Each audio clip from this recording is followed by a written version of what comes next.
For millennia, the Earth has acted as a silent tomb, keeping secrets that defy every law of our known history. Beneath layers of shifting silt and suffocating jungle, we have discovered things that simply should not exist. From monolithic stones cut with impossible precision to artifacts that suggest a forgotten, high-stakes intelligence, the deeper we dig, the less we seem to know. Are these the remnants of a lost era, or a truth we aren't yet ready to face? Tonight, we peel back the shroud. Let's descend into the shadows and uncover the unexplained. Nestled high in the Andean mountains of modern-day Peru, there exists a site that remains as mysterious today as it was to the ancient peoples who once worshipped there. Chavín de Huantar, an archaeological wonder, offers an almost haunting glimpse into the spiritual heart of an early civilization that flourished over 3,000 years ago. The ruins, with their intricate stone carvings and labyrinthine passageways, seem to whisper of rituals lost to time. But the true significance of this place, and the people who built it, remains an enigma. Chavín de Huantar is set against a dramatic backdrop of snow-capped peaks, its ancient stones rising from the earth like a relic of a forgotten world. The site itself is expansive, with its most notable structure being the Old Temple, a massive, multi-tiered complex that sprawls across the landscape. Inside, a series of narrow tunnels and chambers twist and turn, many of which seem to lead nowhere, adding to the air of mystery. There are striking, intricately carved reliefs on the walls, beasts, gods, and faces, each one more cryptic than the last. The most famous of these is the Lanzon, a towering stone figure believed to represent the deity of the Chavín culture. Its gaze is terrifying, its features sharp, jagged, and almost unnatural in their precision. For years, historians and archaeologists have been trying to unravel the meaning behind this site, and though many have succeeded in piecing together the basics of Chavín's history, questions still remain. Who were the Chavín people? Why did they construct such an elaborate and seemingly impractical complex? And perhaps most puzzling of all, what was the purpose of the site itself? Mainstream historians agree that Chavín de Huantar was a major religious center during its peak, around 1000 BC.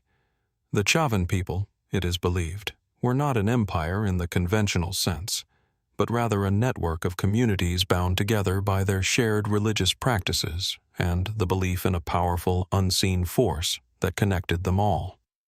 The site likely served as a pilgrimage destination, drawing people from distant regions to participate in rituals meant to commune with the divine. These rituals, however, were not for the faint of heart. What sets Chavín de Huantar apart from other ancient sites, however, is the mystery surrounding the rituals themselves. Many scholars believe that the site was used for psychedelic ceremonies, where participants ingested hallucinogenic plants like San Pedro cactus, known for its powerful psychoactive properties. Some suggest that the labyrinthine layout of the temple was designed to disorient the initiate, creating an environment where reality itself seemed to bend and twist. The haunting sounds that echo through the stone chambers, created by the acoustics of the site, may have further amplified the sense of the supernatural. Could the site have been built not just to honor gods, but to actively manipulate the minds of those who came to seek enlightenment or power? The most puzzling aspect of Chavín de Huantar, however, is the mysterious nature of its symbols. Many of the carvings found at the site depict hybrid creatures, part human, part animal, that seem to represent something far beyond simple mythology. Was this a depiction of the gods that the Chavín worshipped? Or was it a representation of something more symbolic, perhaps tied to the people's understanding of the cosmos, or even the idea of transformation? Some fringe theories suggest that these carvings could be representations of otherworldly beings, or even a form of ancient alien contact. While this idea has no historical evidence to support it, it is a theory that continues to captivate the imagination. Another question that remains unanswered is the sudden and dramatic decline of Chavín de Huantar. Around 500 BC, the site was abandoned, and the Chavín culture began to fade from history. No one knows for sure why, but some suggest that the society's leaders lost their power or influence, perhaps due to changing political dynamics or internal strife. Others believe that the loss of ritual significance, perhaps tied to the collapse of their religious systems, led to its fall. Still, some wonder if the Chavín people may have had knowledge that was suppressed or lost, a knowledge so powerful that it could not survive the erosion of time. Despite decades of study, Chavín de Huantar remains one of the most mysterious archaeological sites in the world. The purpose of the site, its symbols, and the fate of the Chavín people continue to spark debates and fuel speculation. What secrets does the site still hold beneath its stone floors and through its long-forgotten corridors? Could there be knowledge yet to be uncovered? Knowledge that could change the way we view the ancient world, and perhaps ourselves? For now, Chavín remains a place of fascination, its mysteries waiting, like the deep labyrinths beneath its surface to be explored further.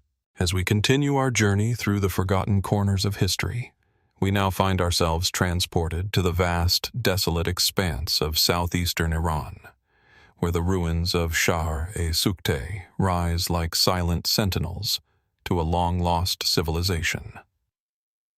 The name of this ancient site, the Burnt City, carries with it a sense of mystery that seems to haunt the very ground it was built upon. Here, nestled on the edge of the Iranian plateau, we encounter a site that, though first excavated in the late 20th century, continues to baffle archaeologists and historians alike with its strange, almost otherworldly features. The focal point of our exploration is the Shahr-e Sukhteh fire temple base, a structure that has intrigued scholars for its unusual construction and its connection to rituals that remain shrouded in secrecy. Rising from the ruins of this once thriving city, the fire temple base suggests a profound cultural and religious significance, yet its exact purpose remains one of the greatest mysteries of the ancient world. Shahr-e Sukhteh, dating back to around 3200 BC, was a thriving urban center that once spanned over 150 hectares. Its strategic location near the Helmand River gave it access to vital trade routes, making it a bustling hub for ancient commerce and culture. However, it is the fire temple that continues to capture the imagination of those who study the site. The structure, built with remarkable precision and advanced knowledge of engineering, was constructed with massive, carefully cut bricks, and its design suggests a purpose far beyond that of a simple religious building. At first glance, the fire temple base appears to be just another ancient religious site. But as we dig deeper, we begin to encounter questions that defy easy answers. What makes this structure so unique? Why was it built with such care and complexity in a city that had long been abandoned by the time its full significance was understood? What secrets might it hold? Archaeologists believe the fire temple base was a center of worship, possibly dedicated to an ancient fire god, as the role of fire in religious rituals was central to many ancient Iranian cultures. The Zoroastrians, for example, revered fire as a symbol of purity and divine presence.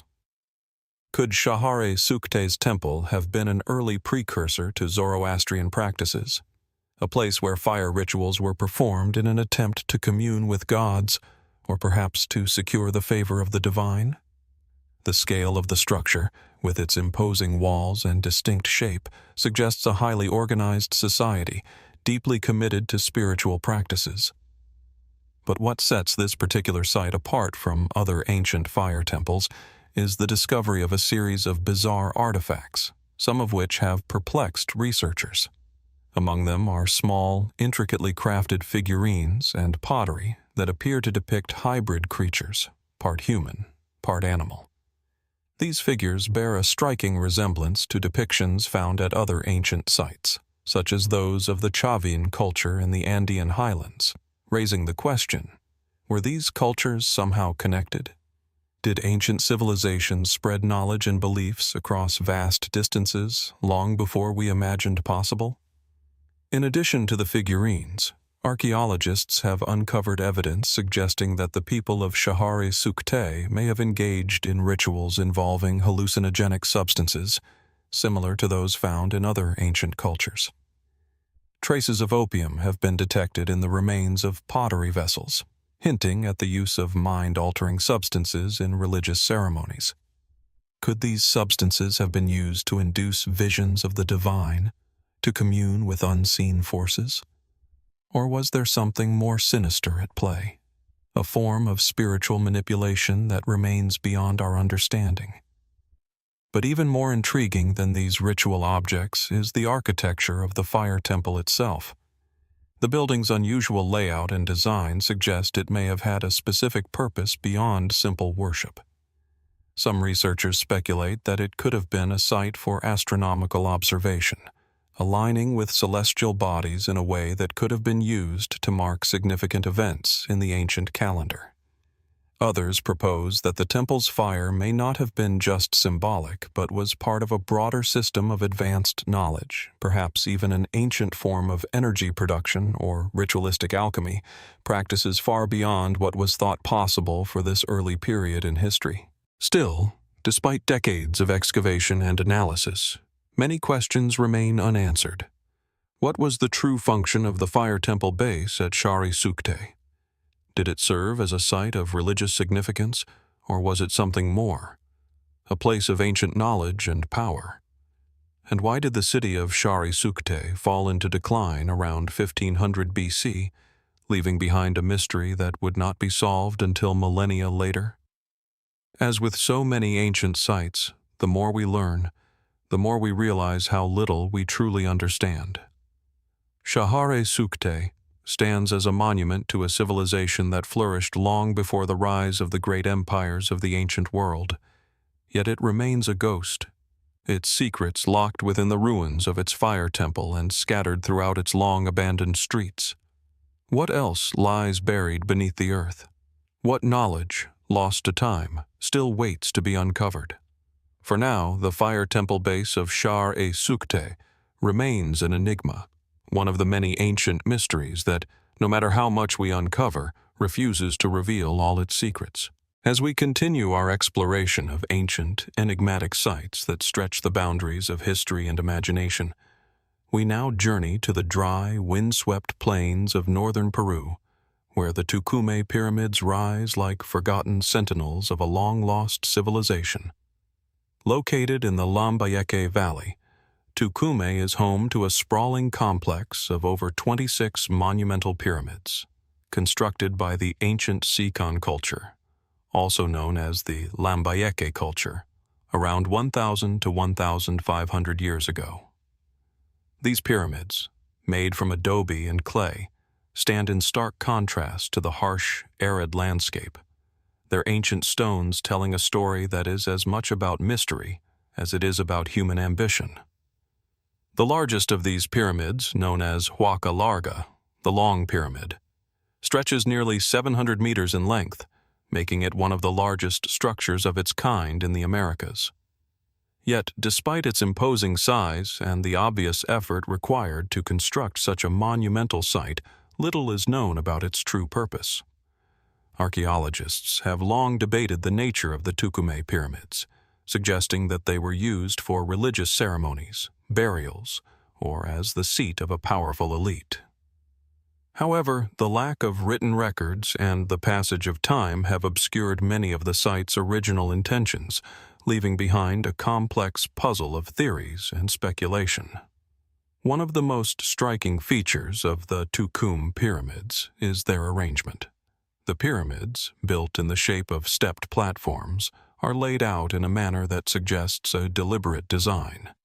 Some researchers believe that the layout of the pyramids aligns with astronomical or celestial events, perhaps designed to mark the cycles of the sun, moon, and stars.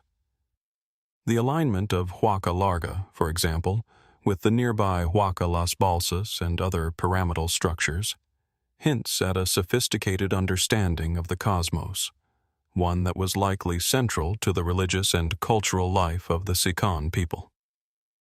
What is most intriguing about Túcume, however, is the air of mystery that surrounds it. Unlike the more famous Incan sites such as Machu Picchu, which are relatively well documented in historical texts, Túcume has remained largely unexplained. The site was not part of the Inca Empire, but rather a center of power for the Sican culture, which flourished between 800 and 1300 AD. At its height, Túcume may have been a hub for politics, religion, and trade, yet much of its purpose remains unclear. What did the Sican people believe? What rituals were carried out at these massive pyramids, and why were such enormous efforts made to construct them in a landscape that, even today, is unforgiving and harsh? The most puzzling aspect of the Túcume site is the question of its decline.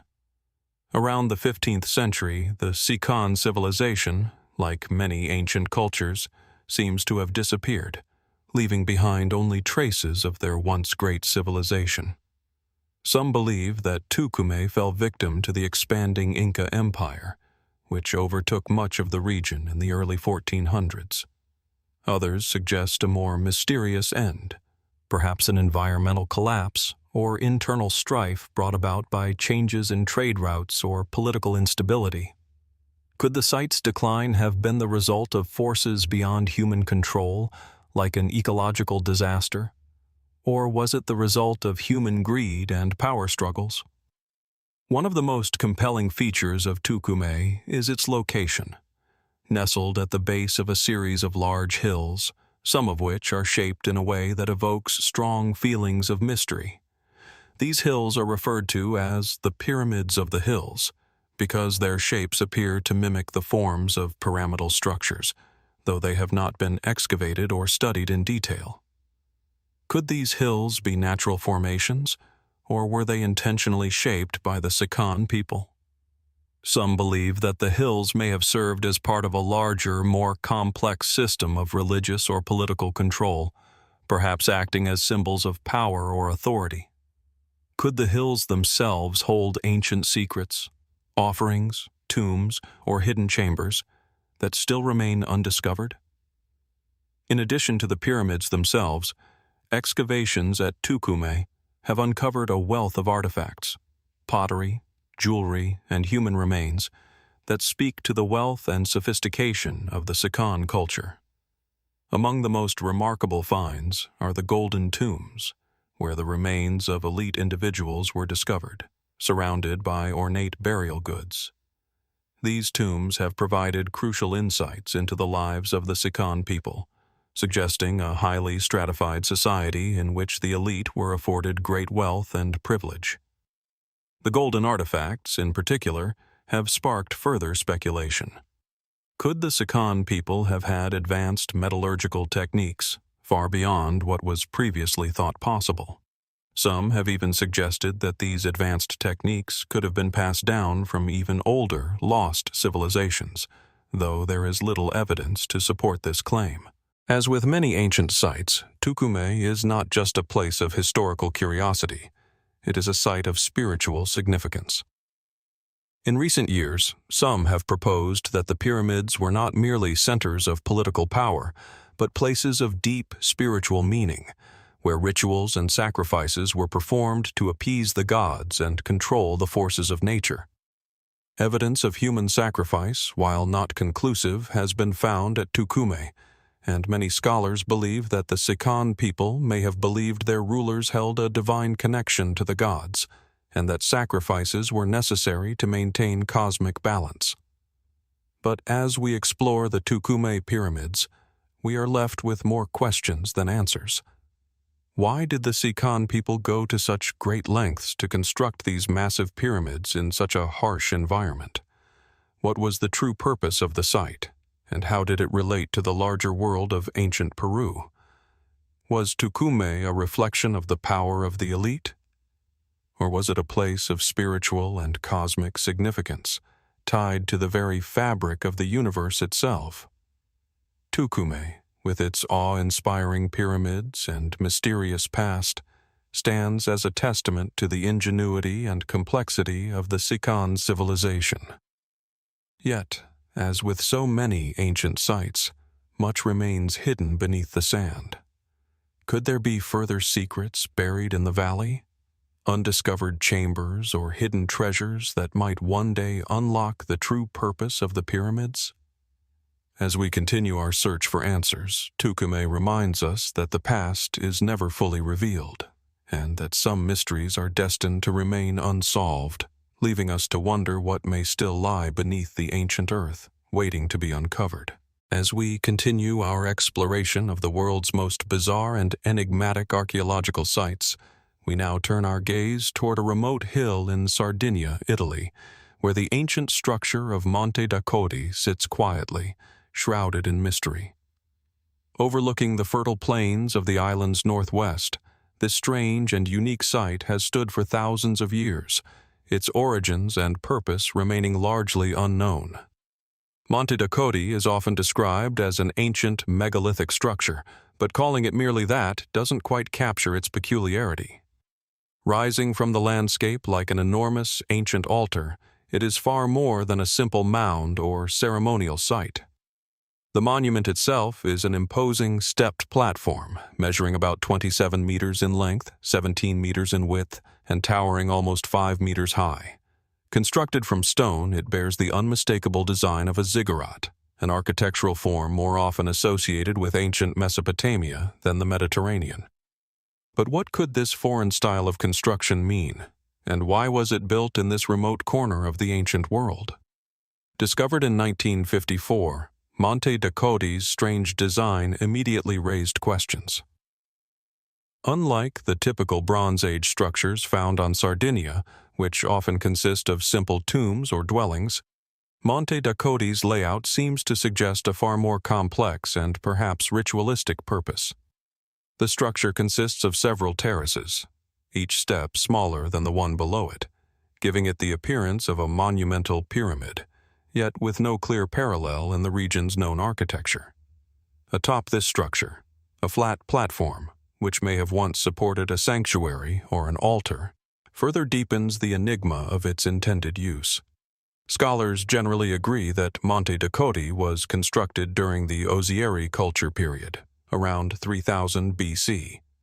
This dating places it firmly within the early Bronze Age, a time when Sardinia was home to a highly organized society capable of building large-scale architectural works.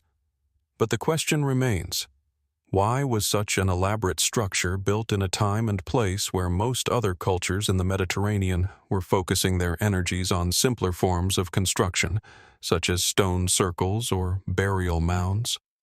The most accepted theory is that Monte da Codi served as a ritual center, possibly for astronomical or religious purposes. The site is aligned with the solstices, suggesting that the structure may have had a role in tracking celestial events. The ancient Sardinians may have used the monument to mark the changing seasons, or to carry out ceremonies that connected them to the gods.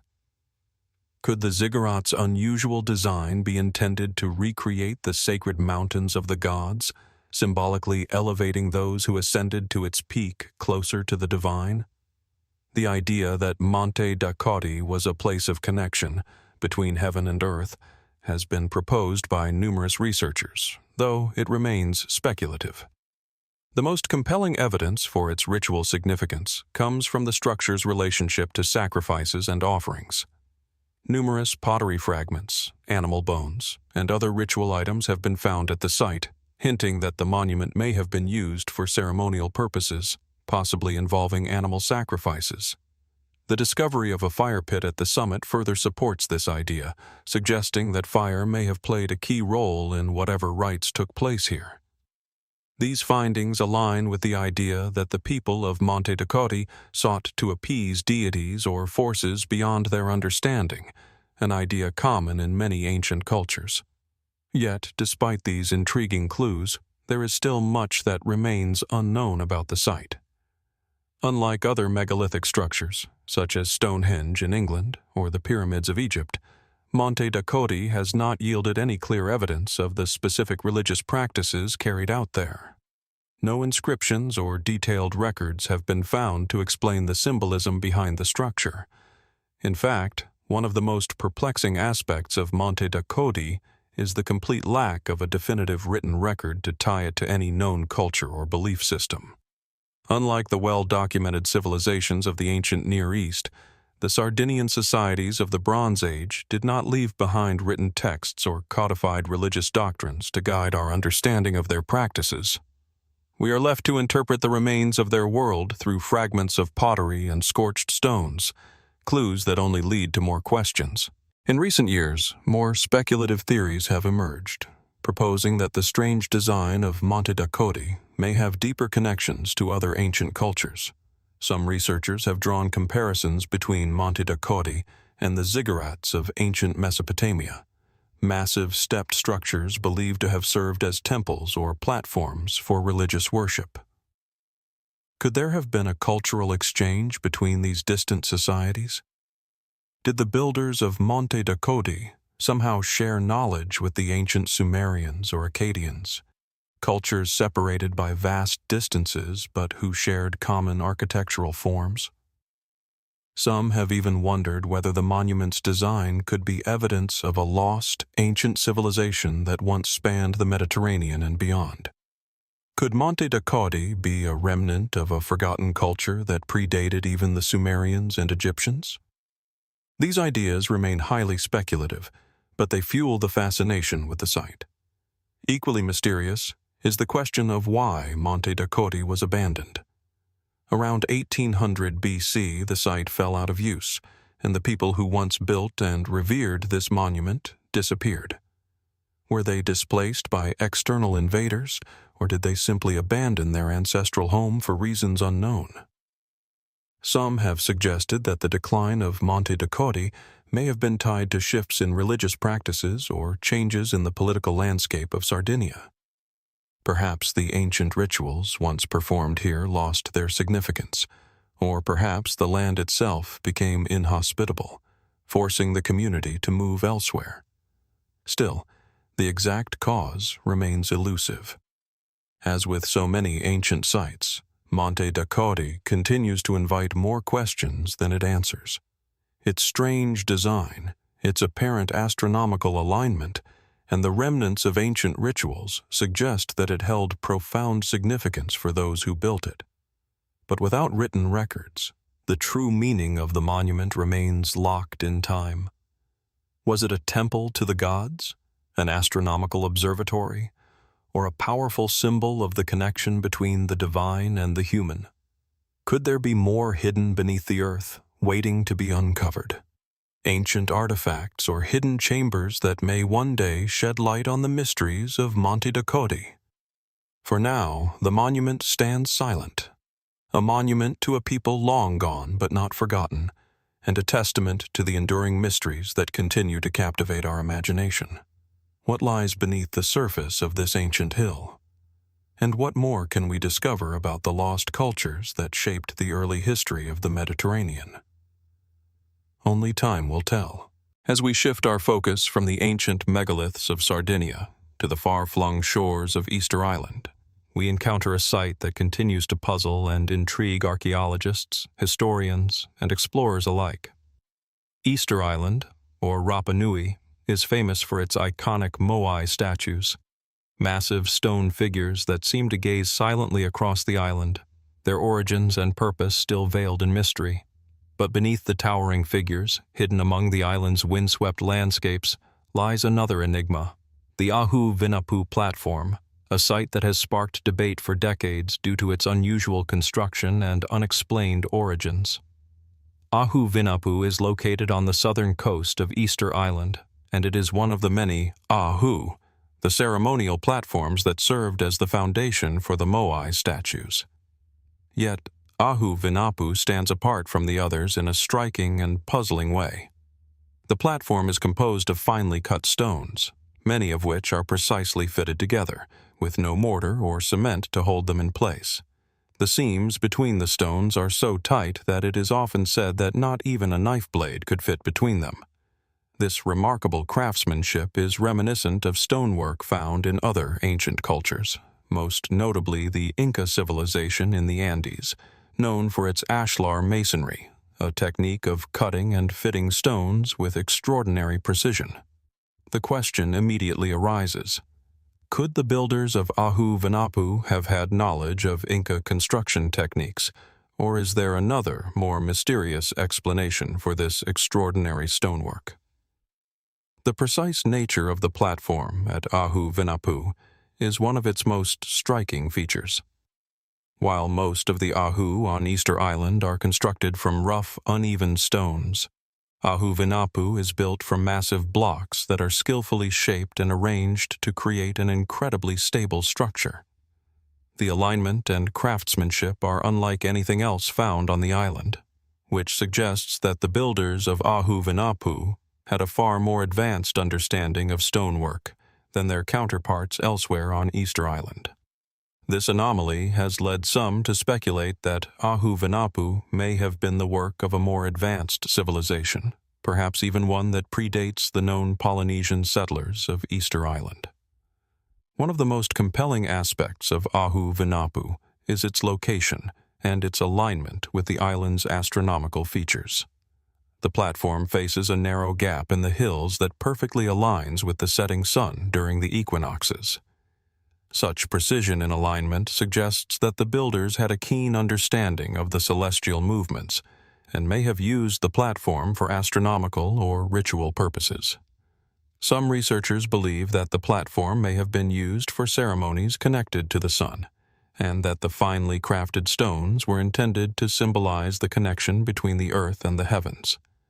Yet, despite these plausible explanations, the true purpose of Ahu Vinapu remains elusive.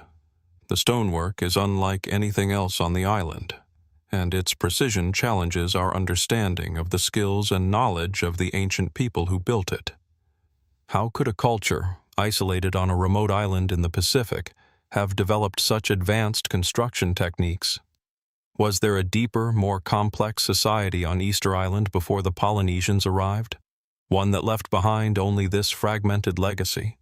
Or perhaps did the Polynesians themselves inherit this knowledge from an earlier unknown source? The mystery deepens when we consider the theories that connect the site with other ancient traditions.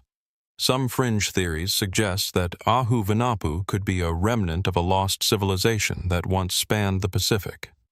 Could the builders of this site have been influenced by cultures from South America, such as the Inca, with whom they might have had contact long before the arrival of Europeans?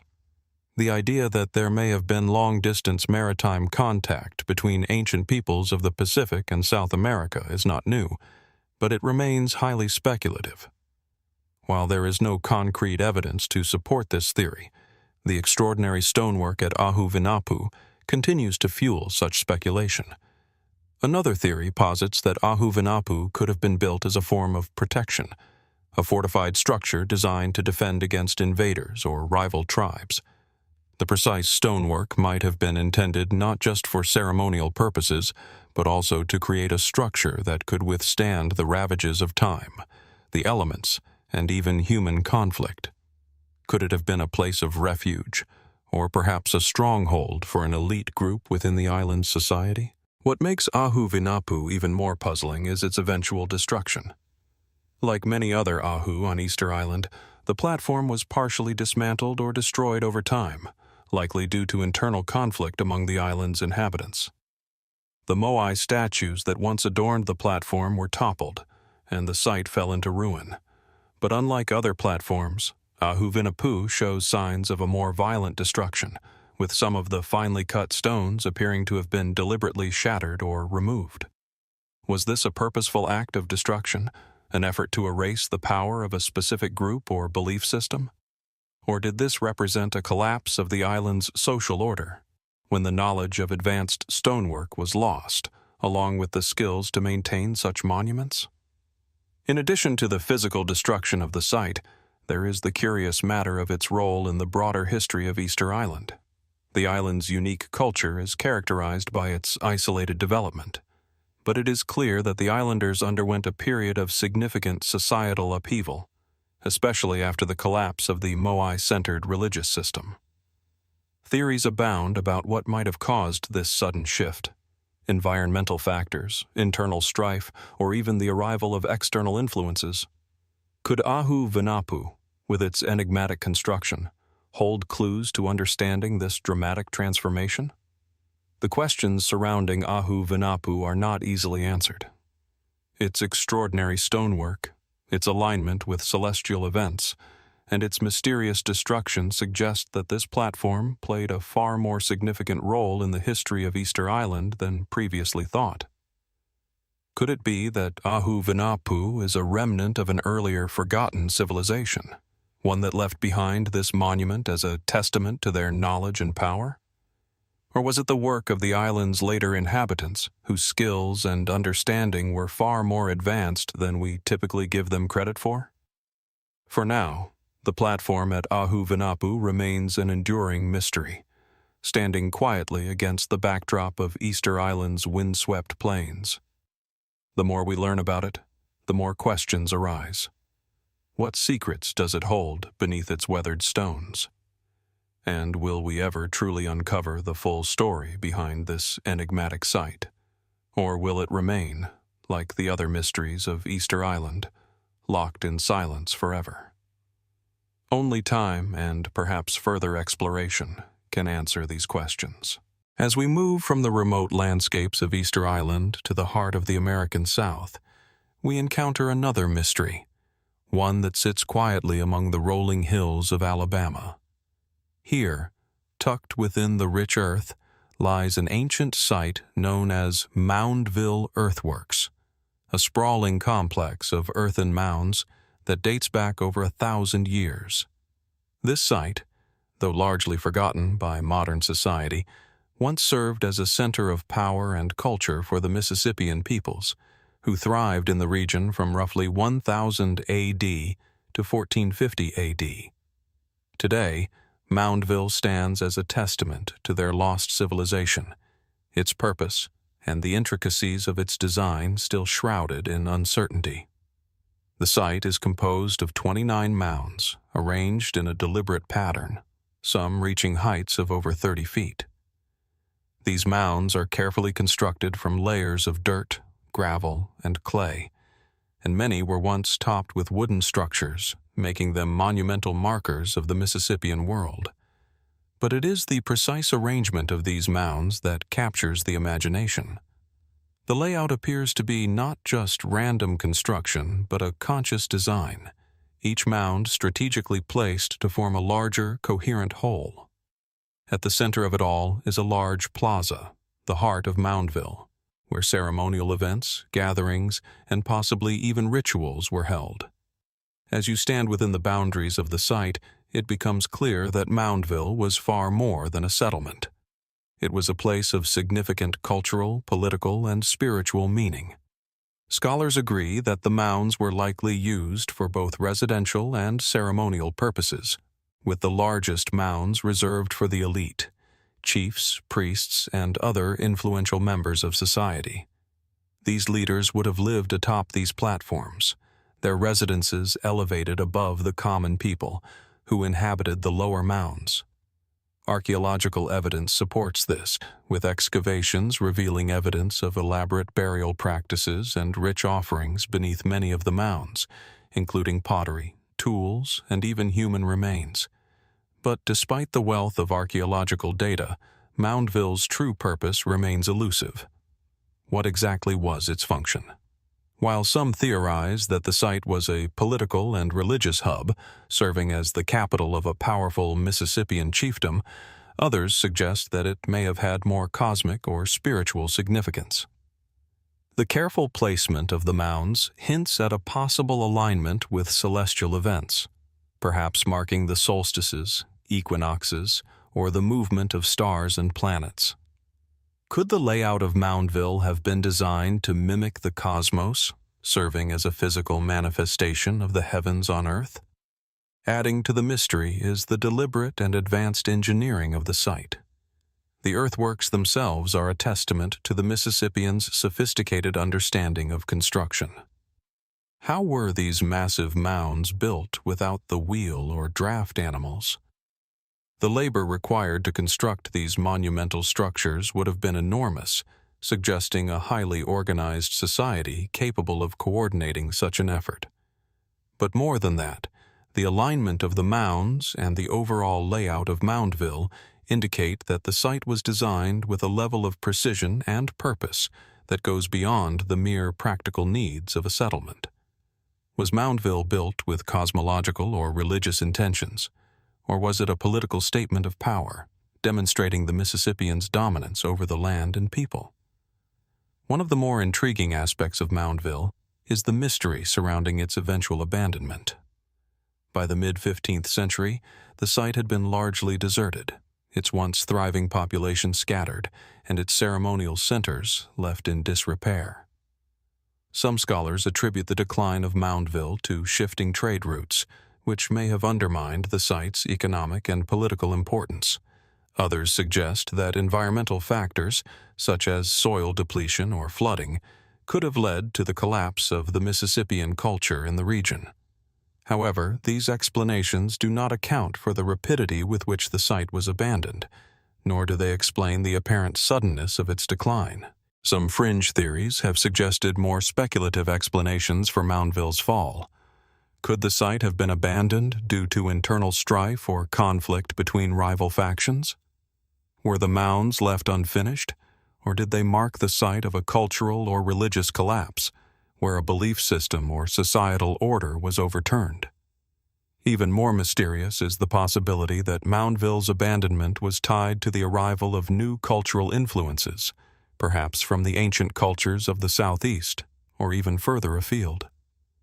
While there is no evidence of direct contact with distant civilizations, the similarities between the earthworks at Moundville and those found in other ancient cultures, such as the Maya or even the cultures of ancient Palestine, raise intriguing questions about the diffusion of architectural and religious ideas across vast distances. Another aspect of the Moundville mystery lies in its role in the broader context of Mississippian culture. Moundville was just one of many similar sites across the southeastern United States, all of which shared common features, such as the construction of platform mounds, the central role of ceremonial and political power, and the emphasis on astronomical alignments.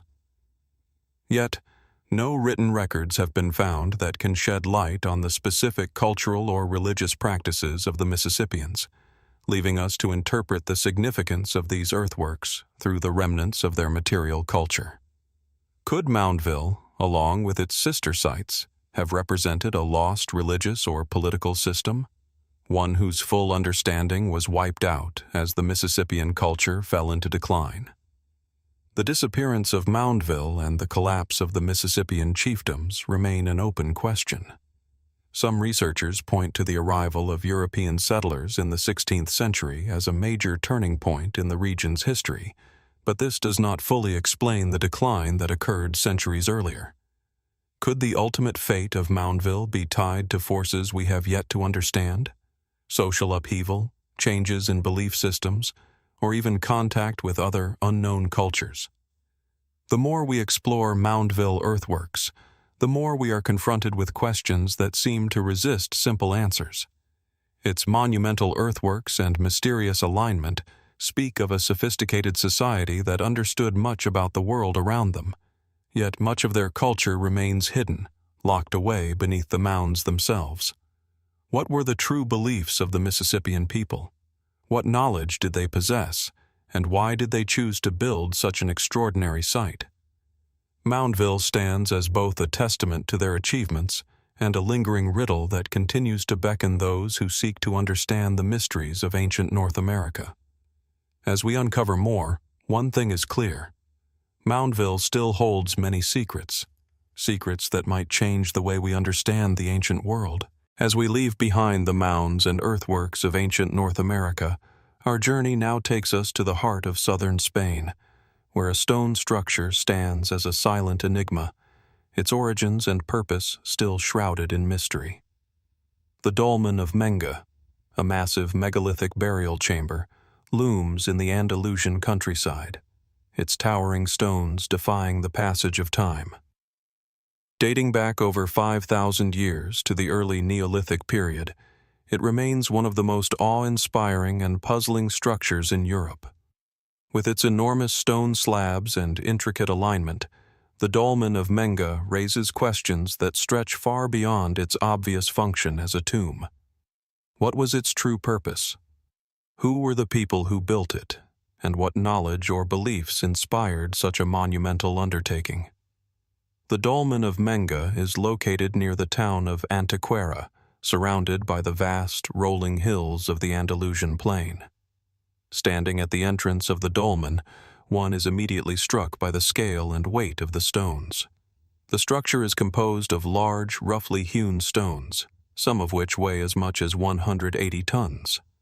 These stones form a vast chamber that measures nearly 25 meters in length, 5 meters in height, and over 6 meters in width. At the far end of the chamber, a massive stone slab, or capstone, rests upon the upright stones, creating a roof that encloses the space below. It is a structure that seems to defy the capabilities of the people who built it, an engineering marvel for an age that had not yet mastered the wheel or advanced tools. Scholars agree that the dolmen was used as a burial site, likely for a powerful elite or a notable family. The dolmen is aligned with the rising sun, a detail that suggests its creators had an advanced understanding of astronomy. During the spring and autumn equinoxes, the first rays of the rising sun pass directly through the entrance of the dolmen, illuminating the chamber in a dramatic display. This alignment hints that the dolmen may have had a religious or spiritual significance beyond its practical use as a tomb. Was it designed to connect the living with the divine, marking a portal between this world and the next? The construction of the Dolmen of Menga is another point of intrigue. How were these colossal stones moved and placed with such precision? Given the tools available at the time, simple stone hammers and levers, it seems almost impossible that the builders could have constructed such a structure with the level of sophistication evident in the dolmen. Some researchers have speculated that the builders may have used a complex system of ramps and scaffolding to move the stones into place, while others wonder whether they had a greater understanding of engineering than we give them credit for. Could the builders have possessed lost knowledge of construction techniques, or were they simply capable of feats we cannot fully comprehend? While the dolmen's function as a burial site seems clear, its broader significance is less certain. The alignment with the sun suggests that it could have been a center for solar worship, as many ancient cultures placed great importance on the sun's movement through the sky. The fact that the dolmen is so carefully constructed and oriented raises the possibility that it was meant to serve as a tool for marking the seasons and solstices, guiding the agricultural cycles of the community. But what about the people who built it? What drove them to create such an awe-inspiring monument, and why was this particular site chosen? One theory suggests that the dolmen could be connected to the wider network of megalithic structures found across Europe, stretching from the British Isles to the Mediterranean. These stone structures, dolmens, standing stones, and circles, share a number of common features, leading some to propose that the people who built them were part of a larger cultural or religious network. Was there a unifying belief system that spanned across this vast region? One that centered on the veneration of the sun, the earth, and the ancestors? Could these megalithic sites, including the Dolmen of Menga, be part of a grand, interlinked spiritual landscape, one that connects the dead to the living, the physical to the divine? Adding to the mystery is the nearby El Torcal mountain range, a place of jagged limestone formations and unusual rock outcrops. The proximity of the dolmen to these striking natural features raises further questions. Were the builders of the dolmen drawn to this area for its geographical significance? Did the natural landscape play a role in the selection of this site, perhaps due to its spiritual or symbolic importance? Some speculate that the landscape itself could have been seen as a reflection of a cosmic order, a place where the natural world mirrored the heavens. If the dolmen was indeed intended as a place of communication with the divine, could the surrounding terrain have been designed to enhance that connection? The significance of the Dolmen of Menga is further complicated by the discovery of similar structures in the surrounding area, including the Dolmen of Vieira and the Tholos of El Romeral. These sites, although smaller than Menga, share many of the same features: large, carefully placed stones, precise alignments, and an overall sense of scale that suggests a culture capable of incredible engineering feats. Some researchers believe that these dolmens were part of a broader network of ceremonial centers, perhaps forming part of an early religious or social complex. If these dolmens were indeed connected, what was the relationship between them? Did they serve as communal burial sites for multiple groups, or were they reserved for specific individuals or families? Despite the wealth of archaeological data, many aspects of the Dolmen of Menga remain unanswered. While we can surmise that the structure was built by a Neolithic society with advanced engineering skills and a profound understanding of the cosmos, the motivations behind its creation remain elusive. What did the builders of the dolmen hope to achieve by constructing such a massive and precise structure? Was it simply a means of honoring the dead, or was it part of a larger, more complex system of beliefs and rituals that we can only begin to understand? As we look back on the Dolmen of Menga, we are confronted with a sense of wonder and mystery. The immense scale of the monument, its astronomical alignment, and its enigmatic placement in the Andalusian landscape all point to a culture that possessed a deep understanding of the world around them. Yet, much about their beliefs and intentions remains hidden, locked away in the stones themselves. What secrets does the dolmen still hold, waiting to be uncovered? Could further excavations reveal hidden chambers or artifacts that might provide more insight into the people who built it?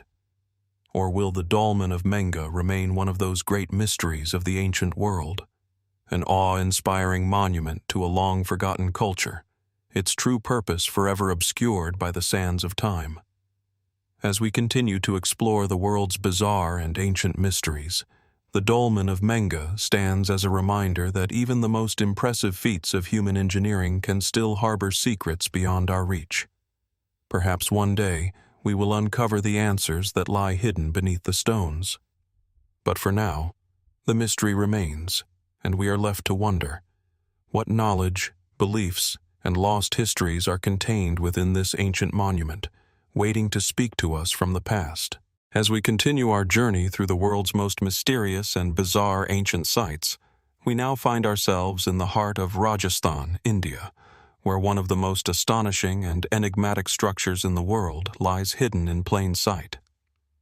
The Chand Baori, an ancient stepwell located in the village of Abaneri, is a site that defies easy explanation. It is not just a well, but a labyrinthine structure of staggering proportions, an intricate network of descending steps, built with such precision and grandeur that it raises immediate questions about its purpose, its creators, and the knowledge required to build it. At first glance, Chand Baori appears to be just another water source, one of many that dot the arid Indian landscape. But this is no ordinary well. It is a monumental step well, or Baori, one of the deepest and most elaborate of its kind, dating back to the 9th century, during the reign of the Rajput King Chand of the Nikumb dynasty. What sets Chand Baori apart from other stepwells, however, is its sheer scale and its breathtaking architectural design.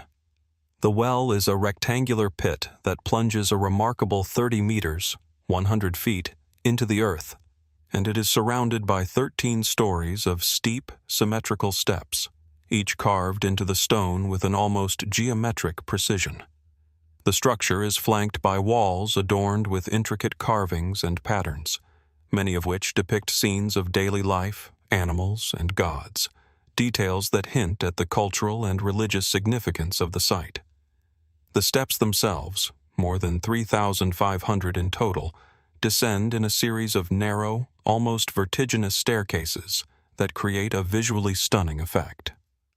From the top, the steps appear to spiral down into an infinite abyss, creating a sense of awe and vertigo that seems to transcend the simple purpose of a water source. What is perhaps most astonishing about Chand Baori is the engineering behind it.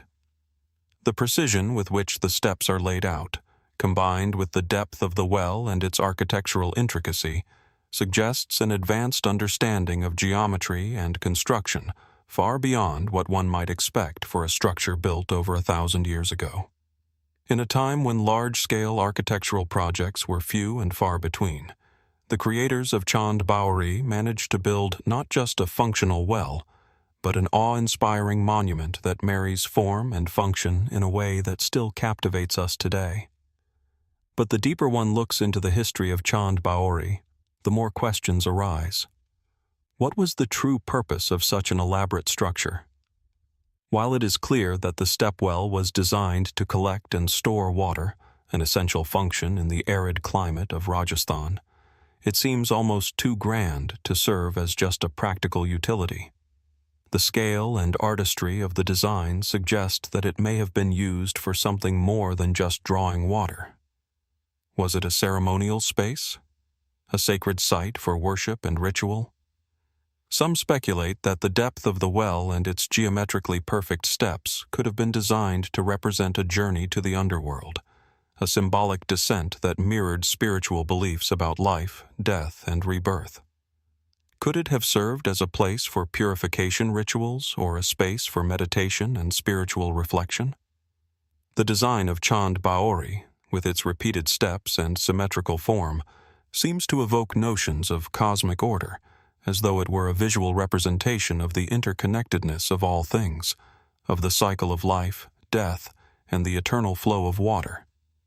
In the Hindu tradition, water is often seen as a purifying force, and the act of descending into the depths of a well might have held deeper spiritual significance for those who used the structure.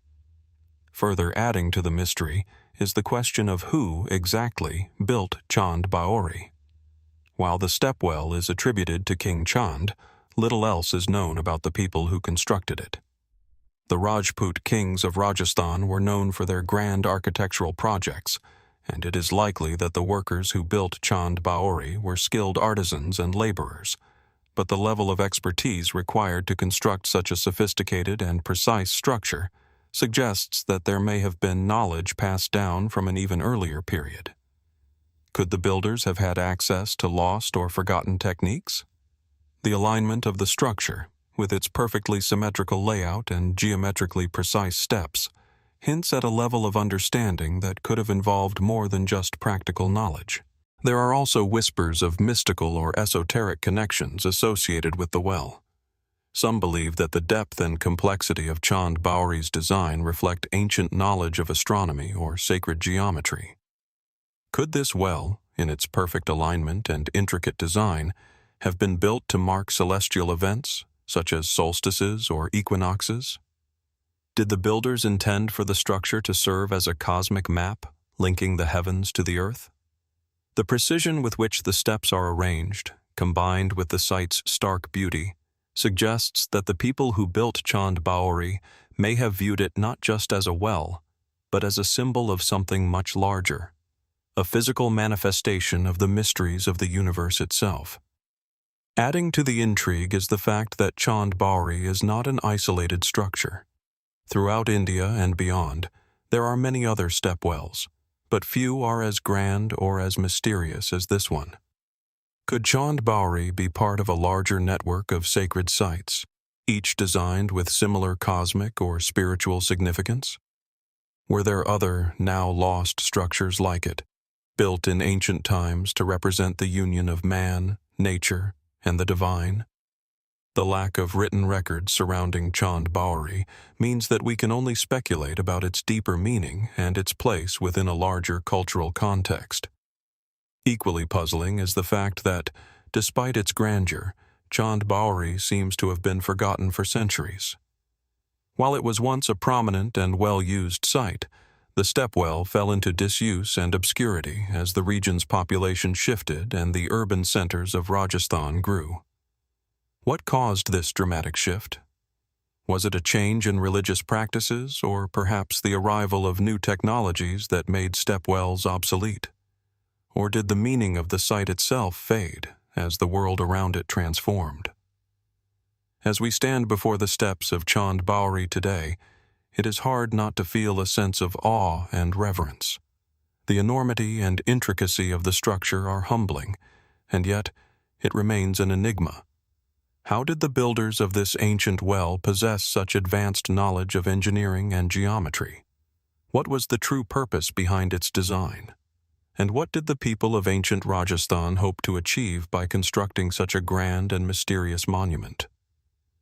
Despite the research and exploration that has taken place over the years, the full story of Chand Baori remains lost to history. Its purpose, its creators, and its place within the cultural and spiritual life of its time remain hidden beneath the stones. Perhaps, in the future, new discoveries or technologies will provide more clarity. But for now, we are left with a profound sense of mystery.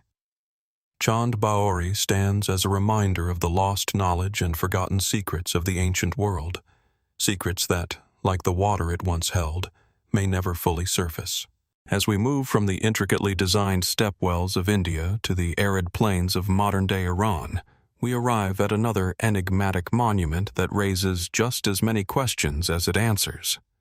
The Chogha Zanbil Ziggurat stands as one of the most monumental and mysterious remnants of the ancient Elamite civilization, lost to time yet preserved in the remote foothills of the Zagros Mountains. Though it has been studied for centuries, the full significance of Chogha Zanbil continues to elude us, drawing in archaeologists, historians, and curious minds from around the world. Located near the ancient city of Susa in southwestern Iran, the Chogha Zanbil Ziggurat is one of the best preserved ziggurats from the ancient Near East, dating back to around 1250 BC during the reign of King Untash-Naparisha. At its peak, this colossal structure would have towered over the surrounding landscape, a magnificent symbol of both religious devotion and political power. The ziggurat rises in tiers, each level smaller than the one below it, a pyramid-like shape that was designed to symbolize the ascent from the earthly realm to the divine.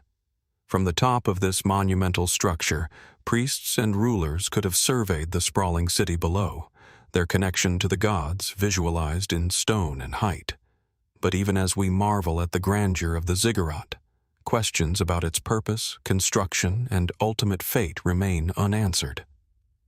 The structure itself is a feat of ancient engineering. Originally, it stood around 25 meters, 82 feet tall, though much of the upper sections have since eroded or been looted over the centuries.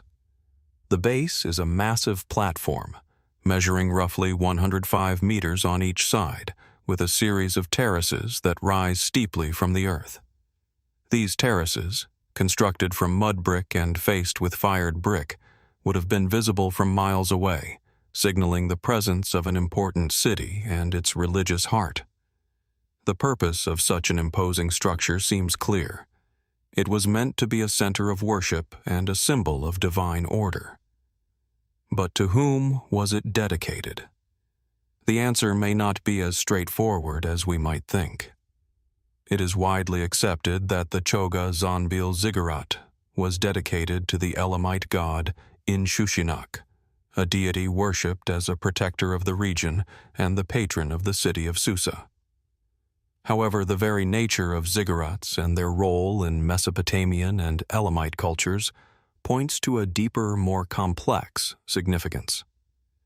These massive structures were not simply temples, they were physical embodiments of the divine. Ziggurats were designed to bridge the gap between the mortal realm and the gods, serving as stairways to heaven. They were places of ritual, sacrifice, and communication with the divine, where kings and priests could offer their prayers and requests to the gods in the hopes of ensuring the prosperity and safety of their cities. But what other secrets might Chogha Zanbil hold? Secrets hidden within its bricks and stones, long lost to time. Despite the importance of the ziggurat, Little is known about the specific rituals that took place within it. Unlike other ancient temples where records of ceremonies or offerings have been preserved, no detailed records have been found describing the exact practices that took place at Chogha Zanbil. Did the Elamites, like the Babylonians and Sumerians, conduct elaborate ceremonies atop the Ziggurat? Or was the temple meant for more private, intimate offerings? Was the Ziggurat used to mark celestial events, much like the astronomical alignments we find at other ancient sites across the Near East? These are questions that, despite many years of excavation, remain unanswered.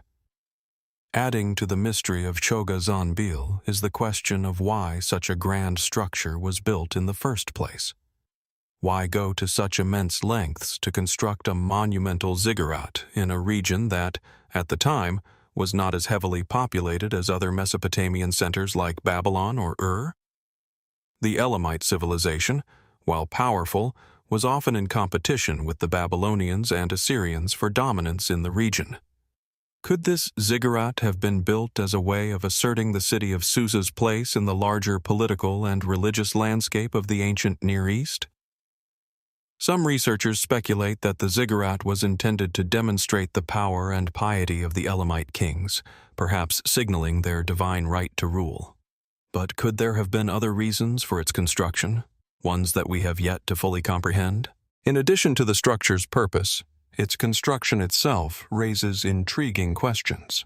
While the ziggurat is made primarily of mud brick, it is lined with fired bricks that were arranged in precise patterns and inscribed with cuneiform texts. The inscriptions found at the site, many of which were commissioned by King Untash-Naparisha, provide valuable historical insight into the king's reign and his ambitions. Yet the very act of inscribing such texts into the bricks suggests that the Elamites viewed the ziggurat not just as a physical structure, but as a symbolic one, a monument that transcended its mere function as a temple and became a part of the sacred narrative of the kingdom itself. Could there be additional layers of meaning hidden within these inscriptions? Details about the king's relationship with the gods or prophecies that have been lost to history? Even more mysterious is the site's eventual abandonment. By the time of the Persian Empire, Chogha Zanbil had fallen into disuse. Why was such a grand structure left to decay? Some suggest that the rise of the Persian Empire, with its new centers of power, led to the decline of the Elamite civilization and the eventual abandonment of their sacred sites. Others speculate that the region faced environmental shifts, such as changing river patterns or droughts, that may have made the area less hospitable, contributing to the decline of Susa and its surrounding cities. Could the fall of Chogha Zanbil have been tied to internal conflict, or was it simply a natural decline? And why did the Elamites, who had invested so much in the ziggurat, ultimately leave it behind? There are also fringe theories that suggest a more dramatic explanation for the fall of Chogha Zanbil. Some have proposed that the site was intentionally abandoned after a cataclysmic event, perhaps an invasion, a religious upheaval, or a symbolic fall from grace. Could the Elamites have experienced a sudden and violent end, their grand ziggurat left to crumble as a symbol of their lost glory? While there is no evidence to support these ideas, they add a layer of intrigue to a site that continues to defy easy explanations. As we explore the towering remains of the Chogha Zanbil ziggurat today, it is impossible not to feel a sense of awe at the sheer scale of the structure and the dedication it represents. Its bricks, worn and weathered by centuries of exposure, still tell a story, though that story remains fragmented and incomplete. What was the true purpose of Chogha Zanbil? Was it a center of ritual and divine communication, or was it a political statement? Who were the people who built it, and what drove them to create such a monumental structure? In the silence of the ancient ziggurat, we are left with more questions than answers. The ziggurat's towering walls stand as a testament to the power and piety of the Elamite civilization, but its full meaning remains elusive. Perhaps the answers lie buried beneath the sands of time, waiting to be uncovered by future generations of archaeologists.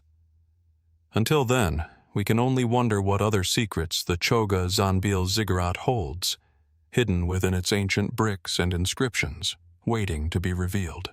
Nestled high in the Andean mountains, just outside the city of Cusco in Peru, lies one of the most mysterious and awe-inspiring archaeological sites of the ancient world, Sacsayhuamán.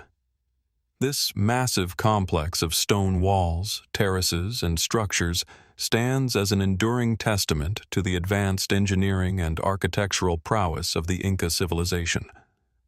With its towering stones, some of which weigh more than 100 tons, Sacsayhuamán remains a puzzle that has both fascinated and bewildered archaeologists, historians, and visitors for centuries. The site stretches across a vast area, with its walls constructed from enormous polygonal stones that fit together with such precision that it is almost impossible to insert even the thinnest of blades between them. The stones, some as large as 9 meters in length and weighing as much as 360 tons, are perfectly aligned in a manner that suggests a sophisticated understanding of both geometry and geology. Unlike the use of mortar seen in many other ancient constructions, the stones at Sacsayhuamán are interlocked without any binding agent, creating a dry stone construction that has withstood the test of time, earthquakes, and erosion. The sheer size of the stones and the complexity of their placement give the impression that the builders of Sacsayhuamán were not only skilled engineers, but also had access to techniques and knowledge that seem far beyond what is typically associated with pre-Columbian cultures. How did the Inca manage to transport and carve such massive blocks of stone with such precision? And why did they go to such lengths to build a site of such grandeur in a location that was, at the time, difficult to access and surrounded by rugged mountain terrain? Mainstream historians and archaeologists believe that Sacsayhuamán was originally built as a ceremonial center, serving as a fortress for the city of Cusco and a place of worship for the Inca people. It is widely accepted that the site was constructed during the reign of the Inca Emperor Pachacuti, sometime in the 15th century AD.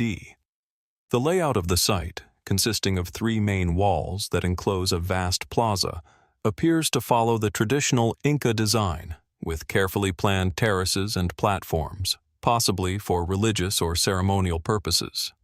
Some of the walls are thought to have been adorned with gold and precious metals, reflecting the opulence of the Inca Empire at its height. Yet, as with many ancient sites, the more we learn about Sacsayhuamán, the more questions arise. Despite extensive excavation, we still do not fully understand the purpose of certain elements of the site. The walls of Sacsayhuamán, for example, do not appear to follow a strictly defensive pattern, as one might expect from a military fortress. There are no visible doors or gates, and the layout of the walls does not seem to serve a conventional defensive strategy. Instead, the stones are arranged in such a way that they form complex geometric shapes, creating a space that is not easily explained by military or practical considerations. Could it be that Sacsayhuamán was more than just a military stronghold? Some researchers suggest that the site was primarily a religious or astronomical observatory, designed to align with celestial events. The precision of the stonework, combined with the site's location at a high altitude, suggests that the Inca might have used Sacsayhuamán to track the movements of the sun, moon, and stars. Some even speculate that the massive stones may have been positioned to mark important solstices or equinoxes, or that the layout was intended to reflect the cosmic order, as seen in other Inca sites like Machu Picchu. Adding to the intrigue is the question of how the Incas were able to move such enormous stones into place. Modern engineering techniques would have difficulty replicating the feat, and yet the Incas managed to construct these walls with a level of precision that appears almost supernatural. Some theories suggest that the Incas might have used complex systems of ramps, pulleys, and levers to transport the stones. Others propose that they had access to lost or forgotten techniques of stone shaping, or even that the site may have been built with the aid of advanced tools or knowledge that has been lost to history. Could it be that the Incas were in possession of a secret knowledge that allowed them to build with such accuracy and scale? Or were they simply using methods we have yet to fully understand? Another layer of mystery surrounds the abandonment of Sacsayhuamán. While the site was still in use during the height of the Inca Empire, it was abandoned following the Spanish conquest of the region in the 16th century. The Spanish, with their typical disregard for indigenous cultures, stripped the site of its precious metals and repurposed the stones for their own construction projects. Today, much of the original grandeur of Sacsayhuamán is lost, and the site that remains is but a shadow of its former self.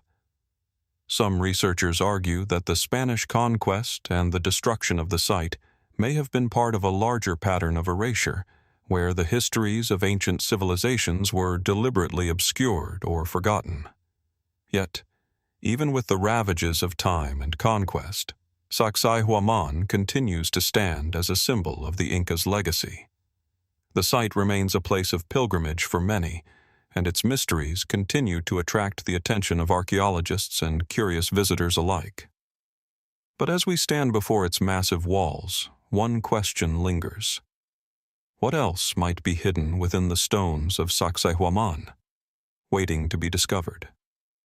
Could there be hidden chambers beneath the surface, or artifacts that were overlooked during earlier excavations? What secrets might still lie within this ancient site, waiting for us to unlock them? Despite all that we have learned about the Inca and their advanced engineering, the true purpose of Sacsayhuamán remains elusive. Was it a fortress, a religious center, an astronomical observatory, or something else entirely? The complexity of its design, combined with the enigmatic nature of its construction, suggests that there may be more to this site than meets the eye. Perhaps, as we continue to explore the ruins and investigate the remnants of the Inca Empire, we will uncover more clues that shed light on the deeper meaning of Sacsayhuamán. Until then, we are left with a sense of wonder and mystery, asking ourselves what secrets the stones of Sacsayhuamán may still hold, hidden beneath the surface, waiting to be revealed. As we journey deeper into the deserts of North Africa, we arrive at one of the most mysterious and thought-provoking archaeological sites of the ancient world, Nabta Playa.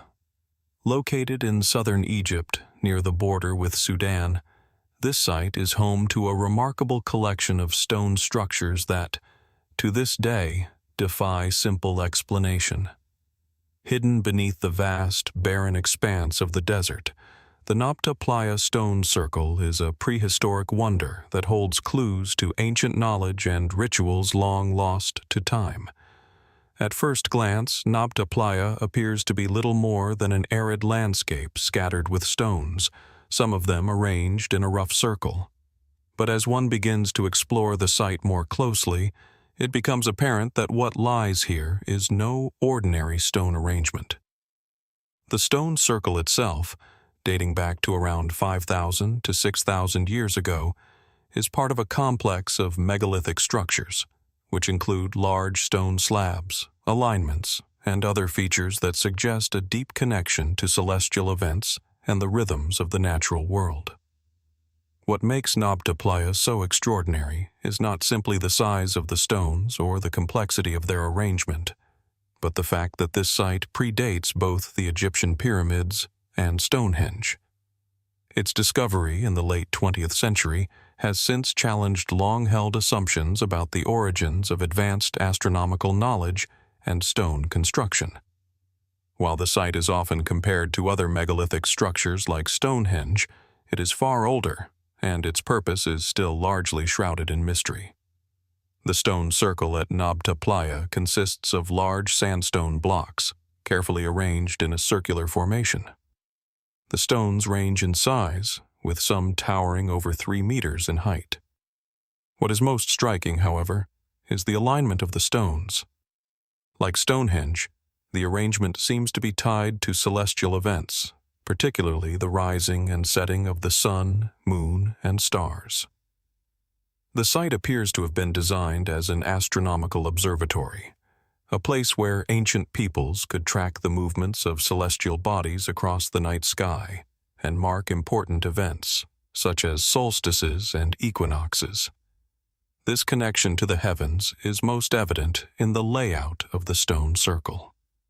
The largest stone at Nabta Playa is placed at the center of the circle, and the other stones are arranged in such a way that they seem to track the movements of celestial bodies. Some researchers believe that the site was used to predict the arrival of the summer solstice, while others suggest that it was designed to mark the heliacal rising of the star Sirius, which was of great importance to ancient Egyptian and African cultures. The role of Sirius in the ancient world is well documented, with many civilizations regarding the star as a symbol of rebirth, harvest, and divine influence. Could Nabta Playa have been an early observatory built to track this celestial event, perhaps to guide agricultural practices or religious rituals? As we look more closely at the surrounding area, we begin to see other intriguing features of the site. Scattered around the stone circle are several large megalithic slabs, many of which appear to be deliberately placed. Some of these stones are arranged in patterns that suggest a deliberate effort to mirror the movements of the stars and sun. The precise positioning of these stones, along with other features such as alignments and markers, points to a sophisticated understanding of astronomy that would have been crucial to the development of early agricultural societies. One of the most significant aspects of Nabta Playa is its connection to water. Although the site is now located in an arid region, evidence suggests that Nabta Playa was once a much wetter place, with lakes and riverbeds that supported a flourishing human settlement. The people who built the stone circle may have been responding to a cyclical pattern of flooding, driven by the movements of the stars and the sun. Could Nabta Playa have been an agricultural calendar, a tool for tracking the seasons and the flooding of the Nile, even before the advent of Egyptian civilization? The question of water and its connection to the site is one that has intrigued researchers for decades. Some scholars believe that the site was designed to mark the changing of the seasons, helping the ancient inhabitants predict when the rains would come or when the rivers would flood. As we delve deeper into the mysteries of Nabta Playa, we are confronted with the larger question of who built it and why. The people who constructed the stone circle were not Egyptians as we know them today, but rather early African tribes who lived in the Sahara thousands of years ago, before the desert became the dry and inhospitable landscape we see today. What did these early people know about the stars, the sun, and the changing seasons? How did they come to possess such advanced astronomical knowledge, and why did they choose to express it in such a monumental way? The site suggests that the builders of Nabta Playa had an understanding of the cosmos that rivals the knowledge of later civilizations, yet their existence is barely mentioned in the historical record. This brings us to one of the most enduring mysteries of Nabta Playa, the question of its creators. Some researchers have speculated that the site was built by a group of people who were not yet part of the agricultural societies that would eventually give rise to ancient Egypt. Instead, these early peoples may have been nomadic herders or semi-settled communities who sought to understand the natural rhythms of the world around them. Could they have had knowledge passed down from even earlier civilizations, or were they the first to develop these practices on their own? Were they working with techniques and knowledge that we are only beginning to uncover? In the absence of written records, it is difficult to say for certain who the builders of Nabta Playa were. Some theories suggest that the site may have been created by the ancestors of the Egyptians or other African peoples, while others propose that it was built by a group of prehistoric astronomers who traveled across the continent. Whatever their origins, it is clear that the people of Nabta Playa possessed an advanced understanding of the cosmos and the world around them. Adding to the mystery is the fact that the site was likely used for centuries before being abandoned, perhaps due to changing climate conditions or the shifting patterns of human settlement in the region. By the time the Egyptian dynasties began to rise, Nabta Playa had already fallen into disuse, its secrets buried beneath the sands of time. Today, Nabta Playa is a quiet and desolate place, its ancient stones standing like silent sentinels against the wind. The site remains largely unexplored, with many of its secrets still locked away in the desert. As we reflect on the mystery of Nabta Playa, we are left with more questions than answers. What else might be hidden beneath the sand, waiting to be uncovered? What role did this ancient site play in the development of human understanding of the cosmos, and how did it influence the cultures that came after it? As we continue our exploration of the world's most bizarre and ancient mysteries, Nabta Playa stands as a reminder that even the most remote and forgotten places can hold keys to our understanding of human history. Could this stone circle be the earliest known evidence of a profound connection between humanity and the stars? A connection that has shaped civilizations for millennia? Or is it just the beginning of a mystery that is only now beginning to reveal its true significance? The sands of time have hidden much from us, but one thing is certain: the mysteries of Nabta Playa are far from solved. As we journey deeper into the vast Pacific Ocean, far from the bustling cities of the modern world, we encounter one of the most enigmatic and awe-inspiring sites in all of human history, Nan Madol. Located on the small island of Pohnpei, part of the Federated States of Micronesia, Nan Madol is an ancient city that has perplexed archaeologists, historians, and explorers for centuries. Stretching across a series of small, man-made islets, the ruins of Nan Madol rise from the tropical waters like an otherworldly puzzle, its purpose, creators, and meaning still largely unknown. The site consists of a series of interconnected platforms, walls, and structures, many built from massive basalt stones, some weighing several tons each. These stones, stacked with remarkable precision, form the foundations of what would have been a complex and impressive cityscape. The walls stand tall, reaching heights of up to 25 feet, and the vast network of canals that wind through the ruins gives the site its name. Nan Madol means spaces between in the local Pohnpeian language, a reference to the many narrow waterways that separate the islets.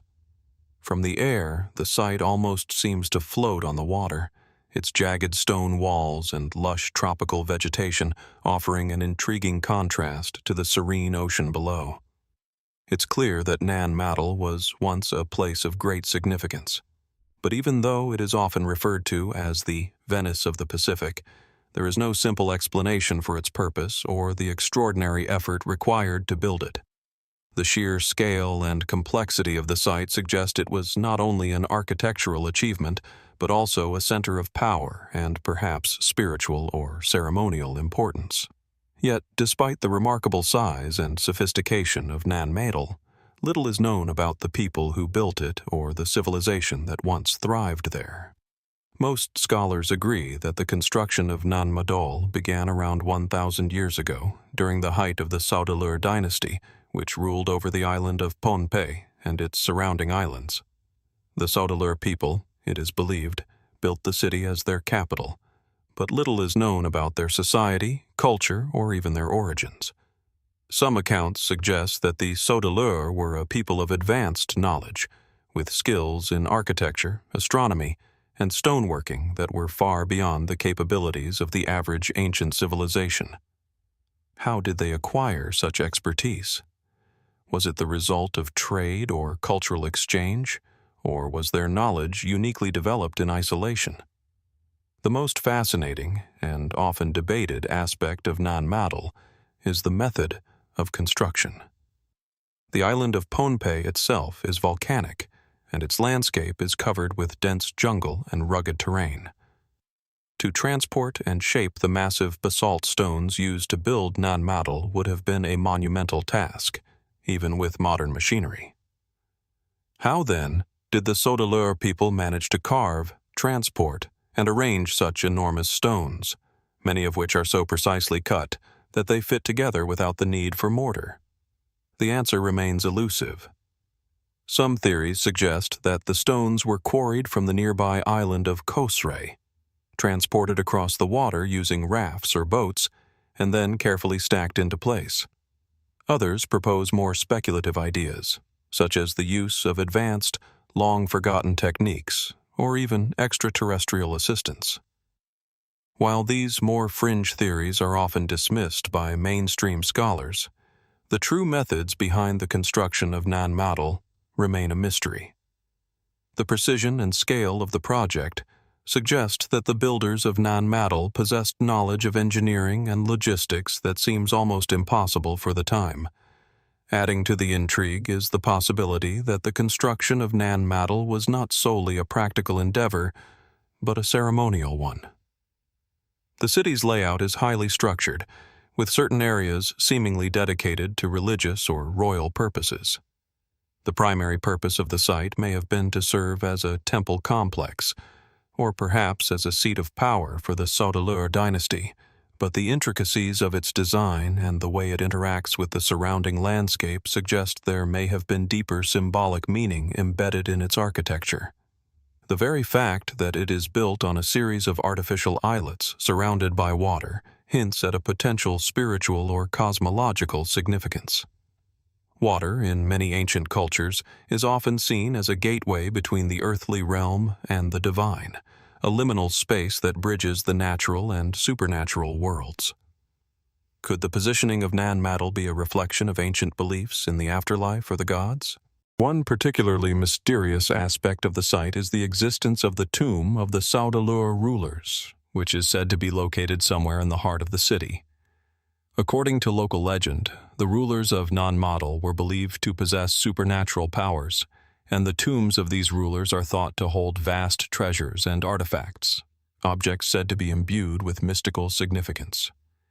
Some researchers believe that the tombs may be hidden beneath the ruins, waiting to be uncovered, but despite numerous excavations, no definitive evidence of royal tombs or treasures has been found. Could the tombs of the ancient Saudalur still lie hidden in the labyrinth of Nan Madol, or have they been lost to time and erosion? Further complicating the mystery of Nan Madol is its eventual abandonment. The city was deserted around 1,200 years ago, with no clear explanation for why such an advanced civilization would abandon its capital. Some suggest that the fall of Nan Madol may have been caused by internal conflict, a shift in power, or a collapse of the Saudalur dynasty. Others speculate that the abandonment could be related to environmental factors, such as changes in climate or sea levels. Some even suggest that the people of Pohnpei may have turned against their rulers, abandoning the city in response to what they viewed as the rulers' growing arrogance or religious excess. Was the city abandoned gradually, or did it fall into ruin suddenly, possibly due to some form of catastrophe? The question of why Nan Madol was abandoned remains one of its greatest mysteries. What could have caused such a highly organized and sophisticated society to leave behind their magnificent city, leaving it to be reclaimed by nature? And why have the ruins remained so hidden, tucked away in the remote, jungle-covered corners of the island, as if waiting to be rediscovered by the outside world?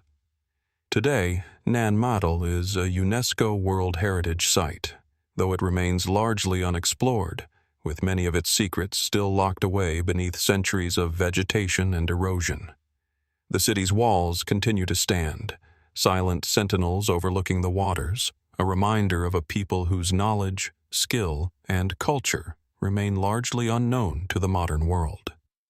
Yet even with all that we have discovered, we are still left with more questions than answers. What were the true origins of the Saudalur people, and how did they come to possess the knowledge to build such an extraordinary city? What purpose did Nan Madol truly serve, and what significance did it hold in the ancient world? As we continue to peel back the layers of history, the ruins of Nan Madol remain an enduring enigma, inviting us to wonder just how much more there is to uncover about this lost civilization. and what secrets still lie hidden beneath its towering basalt stones. In the remote wilderness of Siberia, amidst the vast expanse of the Russian steppe, lies a site so enigmatic that it has captured the imagination of explorers, archaeologists, and historians for centuries.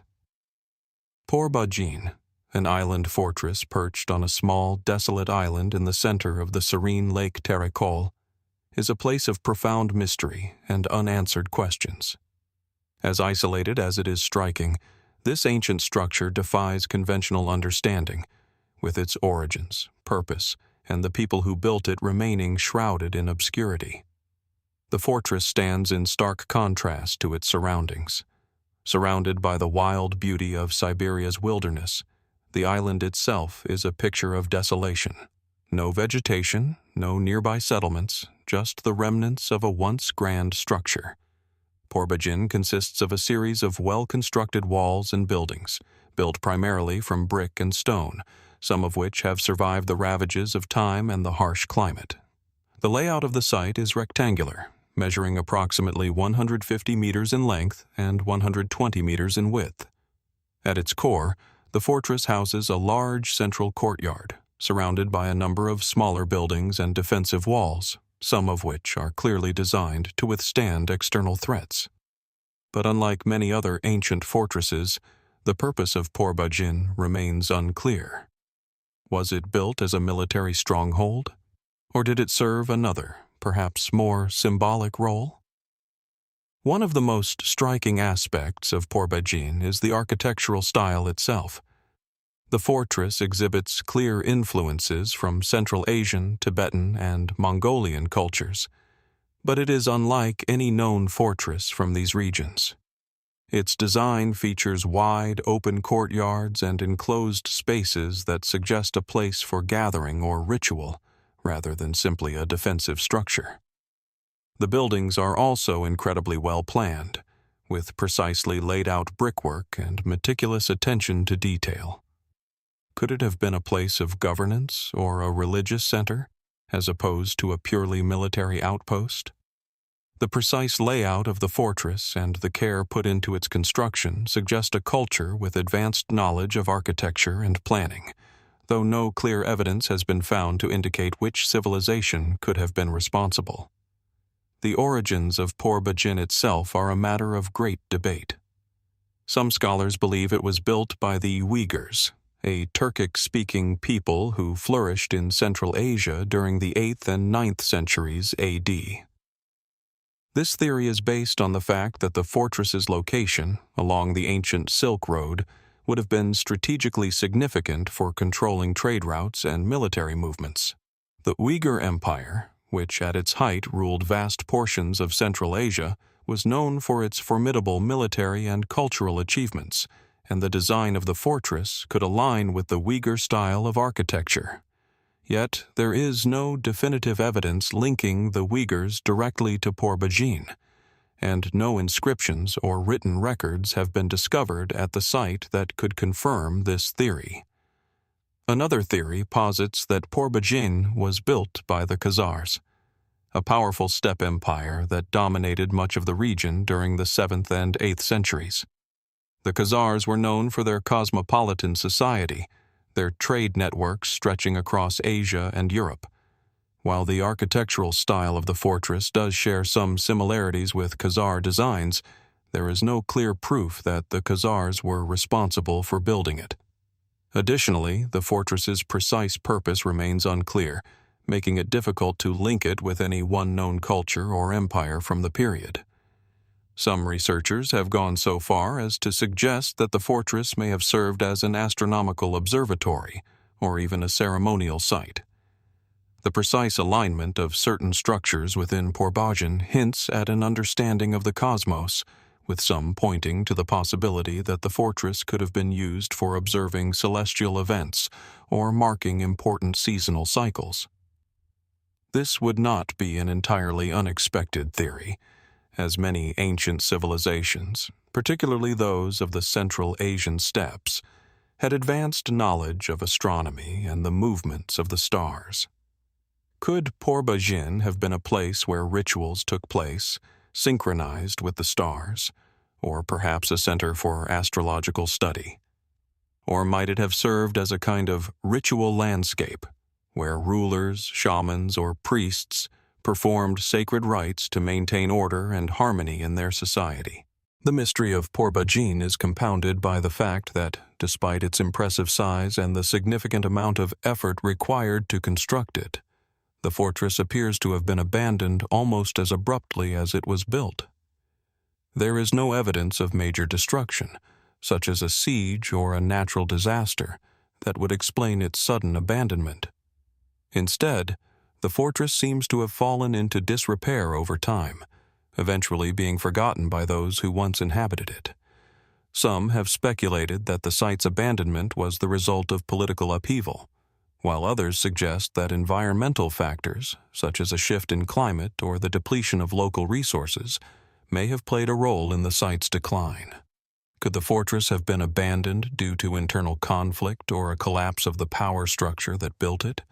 Or was the site's purpose simply fulfilled, leaving it to fade into history without any further need for occupation? Even today, the island of Por-Bajin remains largely unexplored, its remote location and the harsh Siberian climate making it difficult to conduct thorough excavations. Though a number of expeditions have visited the site, much of its history remains a mystery, and the true purpose of the fortress remains elusive. What was the significance of Por-Bajin in the ancient world?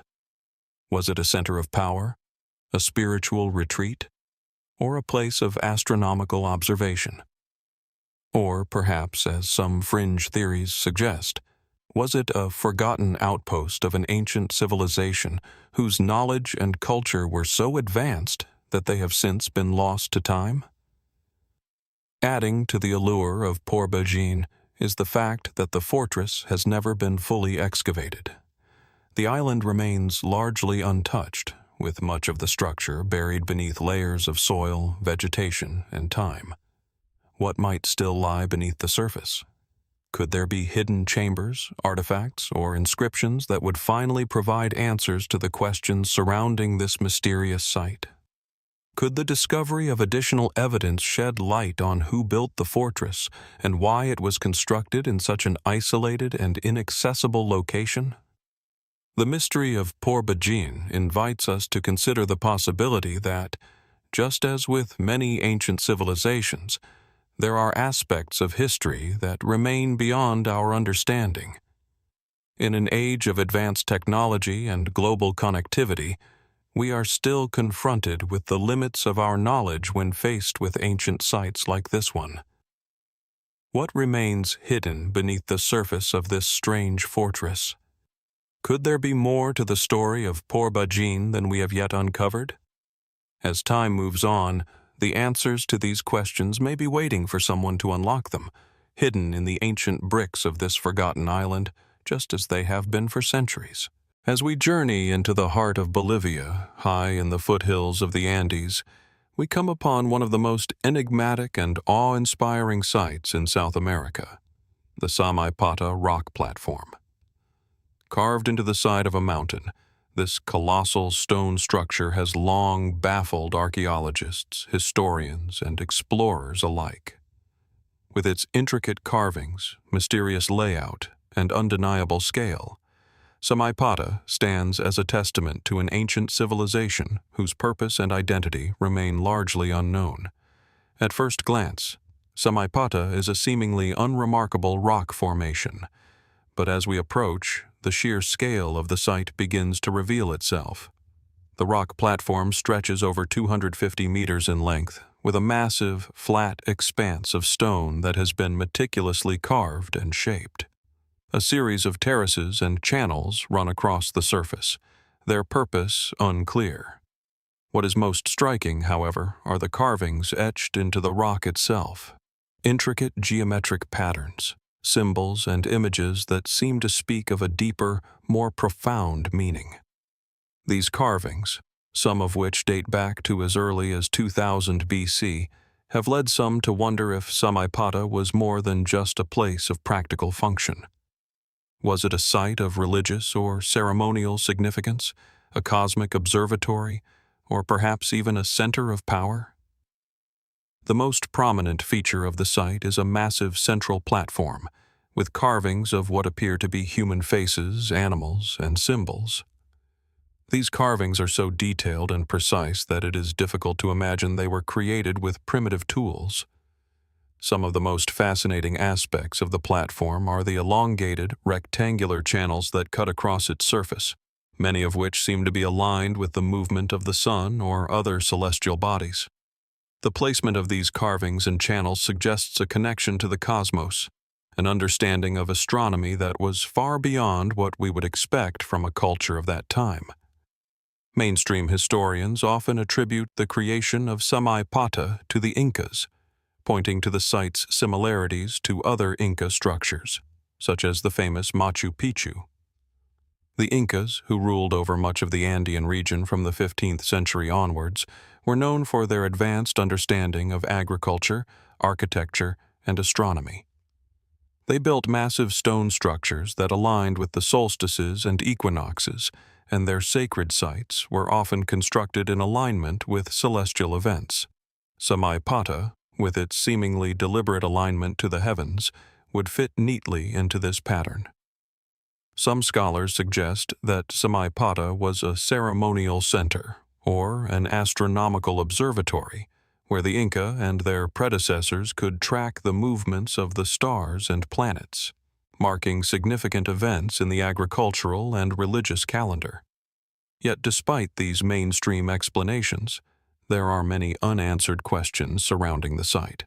First and foremost, the question of who actually built Samaipata remains open. While it is widely believed that the Incas may have expanded and used the site, there is no direct evidence to support the idea that they were the original builders. The age of the site, with some of the carvings predating the Inca Empire by centuries, raises the possibility that it was constructed by an earlier civilization, one whose identity has long been lost to history. Who were the people that built Samaipata? What civilization lived here, and what was their purpose in carving such an enormous and intricate platform into the rock? There are also questions surrounding the purpose of the platform itself. Was it a religious center, as some have speculated? The carvings of human faces and animal motifs suggest that the site may have been tied to ritualistic or spiritual practices. Some researchers point to the site's location as being of particular significance, situated high in the mountains, which were often considered sacred by Andean cultures. Could Samaipata have served as a place of pilgrimage, where people gathered to perform ceremonies and make offerings to the gods?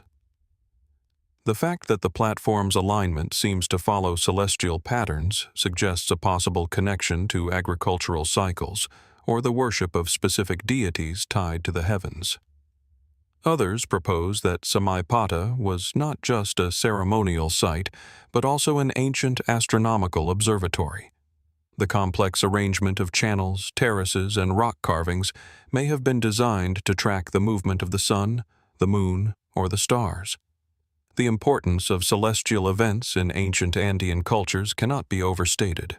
Many of the region's sacred sites, such as Machu Picchu and the Nazca Lines, are closely aligned with astronomical phenomena. Could Samaipata have served as a site for predicting the solstices, equinoxes, or other celestial occurrences? Perhaps it was a place where the ancient peoples of the Andes sought to establish a deeper connection with the cosmos.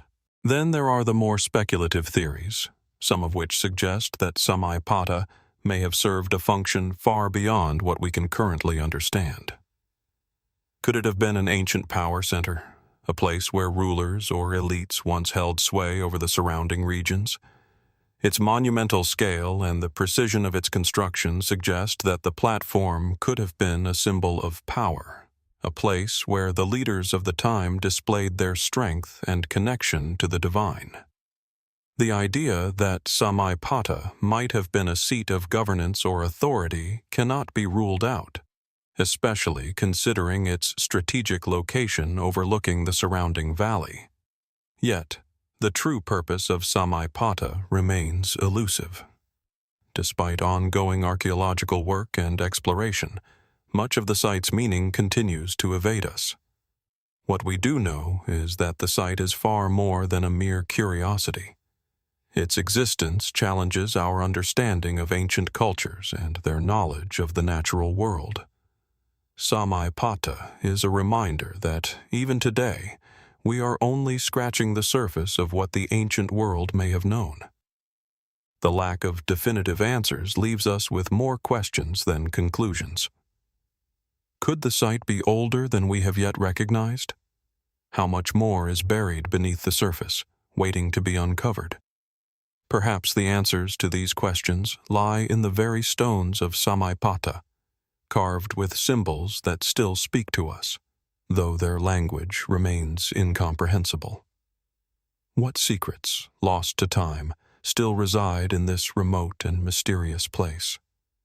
As we stand before the great rock platform, gazing at the carvings that have endured for millennia, one cannot help but wonder, what did the builders of Samaipata know that we have yet to uncover? What knowledge, hidden within the rock, could rewrite the history of the Andes? The site may be ancient, but the mystery of Samaipata is far from resolved. Perhaps, like the stars above, it holds a secret waiting for the right moment to reveal itself. As we move further through the vast, high-altitude landscapes of Bolivia, we find ourselves at the edge of one of the most extraordinary archaeological sites in South America, the ancient city of Tiahuanaco, also known as Tiahuanaco. Located near the shores of Lake Titicaca, Tiahuanaco's sprawling ruins stand at over 12,500 feet above sea level, a place where the land itself seems to bear witness to an ancient, long-forgotten civilization. Among the site's many monumental structures, the Akapana Pyramid rises as one of the most enigmatic. Built from massive stone blocks, this towering pyramid is a testament to the skill of the people who constructed it. Yet its purpose, its creators, and even its role within the broader culture of Tiahuanaco remain shrouded in mystery. The Akapana Pyramid sits in the heart of the Tiahuanaco complex, and at first glance, it is an imposing structure. It's a step pyramid, with 7 distinct platforms that rise one above the other, each smaller than the one beneath it. Constructed from enormous blocks of stone, many of which weigh several tons, the pyramid is thought to have originally stood even taller than it does today, although much of the uppermost sections have eroded over time. At its base, the pyramid covers a vast area, with carefully arranged terraces leading up to the central summit, where a large platform, now mostly ruined, would have once provided a commanding view of the surrounding valley and the distant lake. What's immediately striking about the Akapana Pyramid is the precise engineering and planning that went into its construction. The stones, though massive and heavy, fit together with astonishing precision, a hallmark of Tiahuanaco architecture. Many of these stones are carved with intricate patterns and symbols that remain enigmatic to this day. Despite their large size, these blocks appear almost effortlessly placed, as if they were designed with a level of technological sophistication not typically associated with ancient civilizations from this region. As we examine the pyramid, it becomes evident that Tiahuanaco itself was not a place built by a small, isolated tribe. Rather, it was the heart of an advanced civilization that commanded incredible knowledge of construction, astronomy, and perhaps even engineering techniques far beyond what was thought possible for its time. The pyramid's precise alignment with celestial events, such as the solstices, hints at a profound understanding of the natural world and suggests that the site may have served as more than just a ceremonial center. Was the Akapana Pyramid, with its careful measurements and astronomical alignments, a sacred space where rituals were performed to honor the sun and other celestial bodies? Or was it something more? An observatory, a center of governance, or even a gateway to another world? Yet, despite the careful planning and advanced knowledge demonstrated in the construction of Akapana and other Tiahuanaco structures, There is no written record from the civilization itself to explain their true purpose. The absence of a deciphered language or inscriptions at the site has left historians and archaeologists to rely on speculation and inference to piece together the puzzle of Tiahuanaco's purpose. One theory posits that the site was a center of religious activity, perhaps linked to the worship of the sun and the moon, which were of immense importance to Andean cultures. The alignment of the pyramid with the solstices and equinoxes could suggest that it was designed for the observation and celebration of key astronomical events, as many ancient cultures constructed such sites for this very purpose. But there are questions that remain unanswered, even with this theory. Tiahuanaco's advanced engineering and the scale of its construction raise the question of how such knowledge was acquired. Some scholars believe that the knowledge required to build the Akapana pyramid could have been passed down through generations of skilled artisans and priests who studied the stars and celestial events. Others wonder if the civilization's knowledge of such advanced techniques could have been the result of contact with other, even more ancient civilizations, or possibly even cultures whose knowledge of astronomy was far ahead of their time. Was there an earlier civilization that passed on this knowledge, perhaps even lost to history?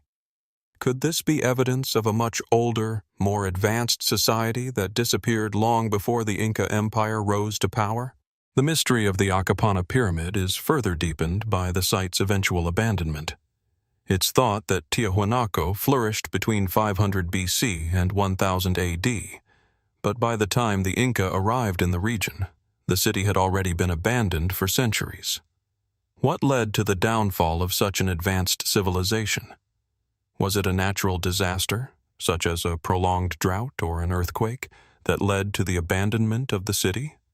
Or was it something more complex, such as a shift in political power, internal strife, or external invasion? The fact that the pyramid and other structures at Tiahuanaco were left largely intact and unlooted raises the possibility that the site was suddenly and mysteriously abandoned, as if its creators simply vanished. Some fringe theories propose even more speculative explanations for the pyramid's construction. Could the site be linked to an ancient extraterrestrial presence?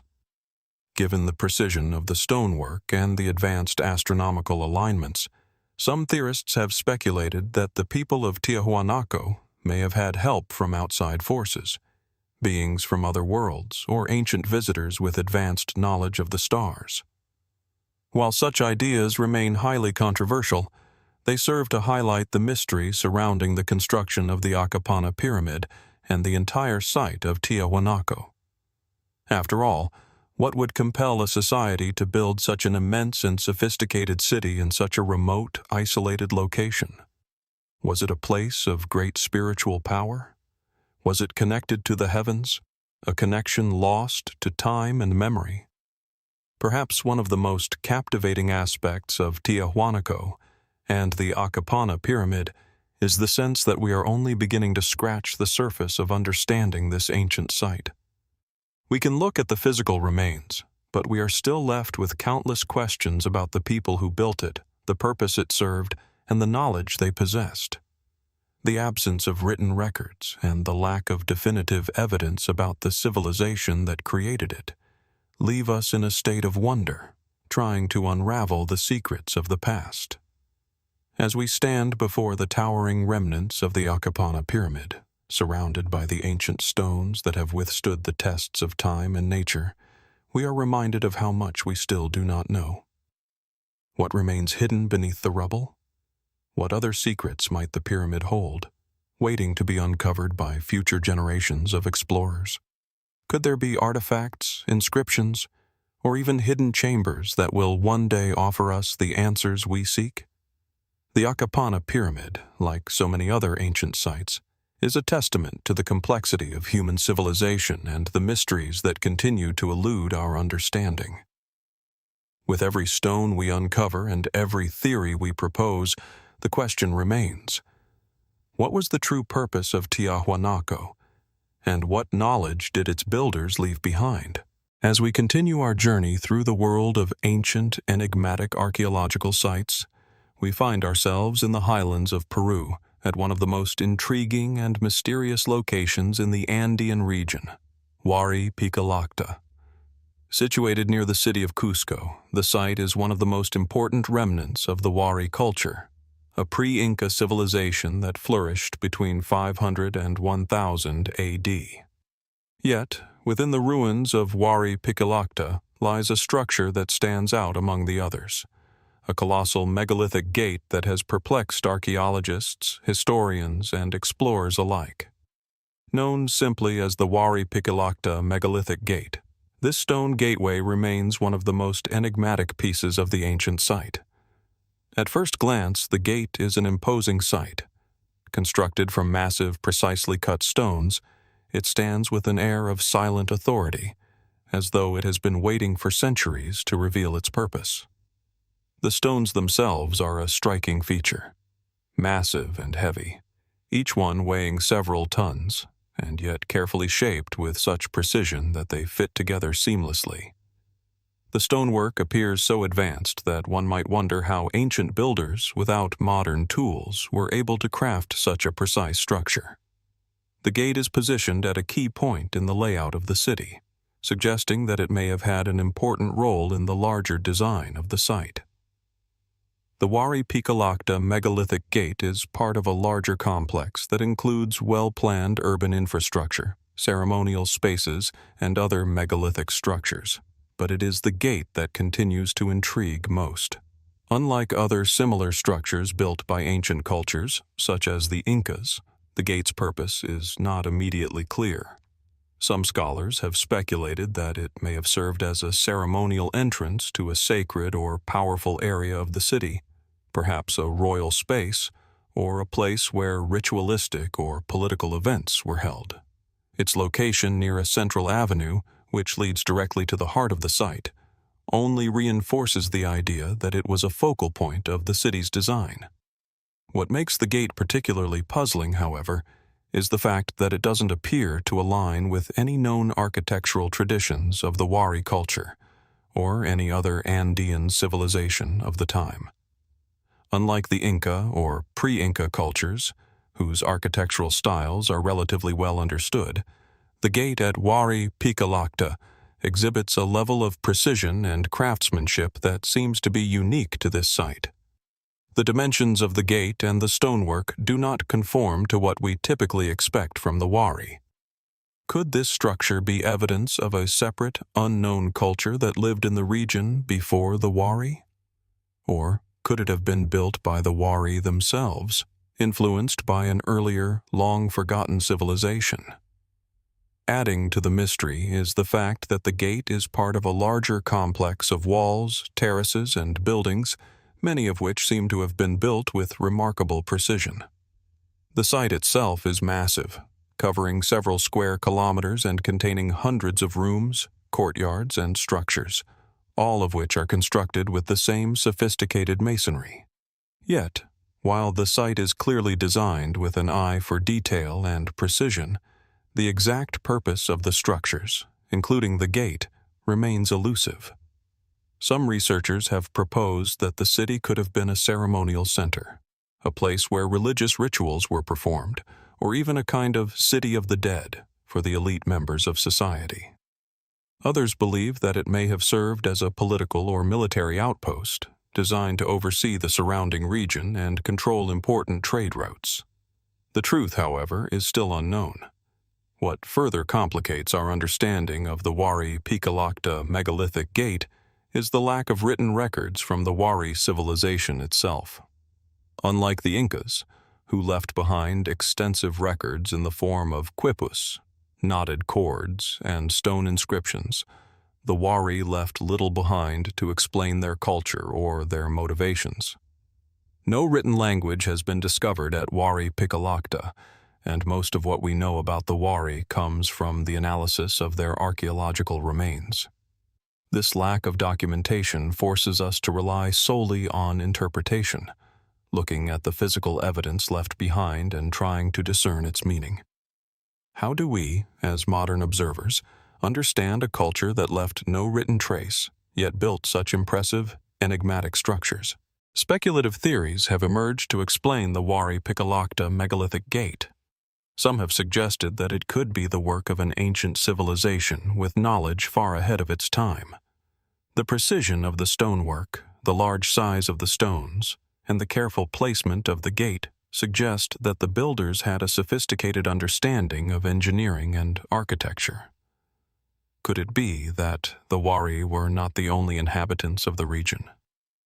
Could this gate be the work of an earlier civilization that, for reasons unknown, left no lasting record of their existence? Perhaps the Wari, in their expansion, discovered the site and integrated it into their own culture, using the mysterious gate as part of their own ceremonial or political structures. Other, more fringe theories speculate about the possibility of external influences on the Wari culture, whether it be contact with distant civilizations or even extraterrestrial visitors. These ideas often focus on the precision and sophistication of the stonework, suggesting that such a level of construction could not have been achieved by ancient humans alone. While such theories remain highly controversial, they highlight the mystery surrounding the site. The Wari Pikillaqta megalithic gate is unlike any other structure of its time, and its purpose remains elusive. But what if the gate was not just a physical structure, but also a symbol? Could it have served as a threshold, not just between two parts of the city, but between different realms, spiritual or political? In many ancient cultures, gates or doorways were seen as sacred spaces, places where the physical world and the spiritual world intersected. Could the Wari have viewed this gate as a kind of portal, a place where the energies of the cosmos could enter or leave the earth? If the gate was aligned with certain celestial events, such as solstices or equinoxes, it could have had a much deeper symbolic meaning than simply marking the entrance to a city. Despite all these theories and speculations, one thing remains clear. The Wari Pikillaqta megalithic gate stands as a remarkable enigma. Its purpose, its origin, and its creators are still subjects of intense debate. As we look at the site today, we are left with more questions than answers. Who built this extraordinary structure? What role did it play in the ancient city of Wari Pikillaqta? Was it a ceremonial entrance, a political boundary, or a mystical gateway? The mystery of the gate, like so many other ancient structures, continues to intrigue us, inviting us to explore the boundaries of our understanding. And as we ponder these questions, we are reminded of the limits of our knowledge and the hidden wonders that may still lie buried beneath the earth, waiting to be uncovered. What else remains to be discovered at Wari Pikillaqta? Could there be more gates, more structures, more secrets hidden within the city that might provide the answers we seek? Only time and further exploration will tell.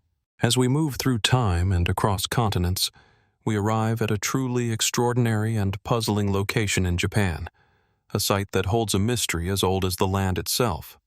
Located in the northern part of the country, the Masuda-no-Iwafune, or the giant stone object, stands as one of the most enigmatic relics in all of Japanese archaeology. This massive stone, shaped with an almost unnatural precision, lies buried deep within the rocky terrain, its purpose, origin, and meaning remaining a puzzle for centuries. At first glance, the stone is an imposing, almost otherworldly sight. Measuring approximately 4 meters long, 3 meters wide, and weighing several tons, it is embedded into the ground with a strange and deliberate precision that suggests no natural formation could have caused such a structure.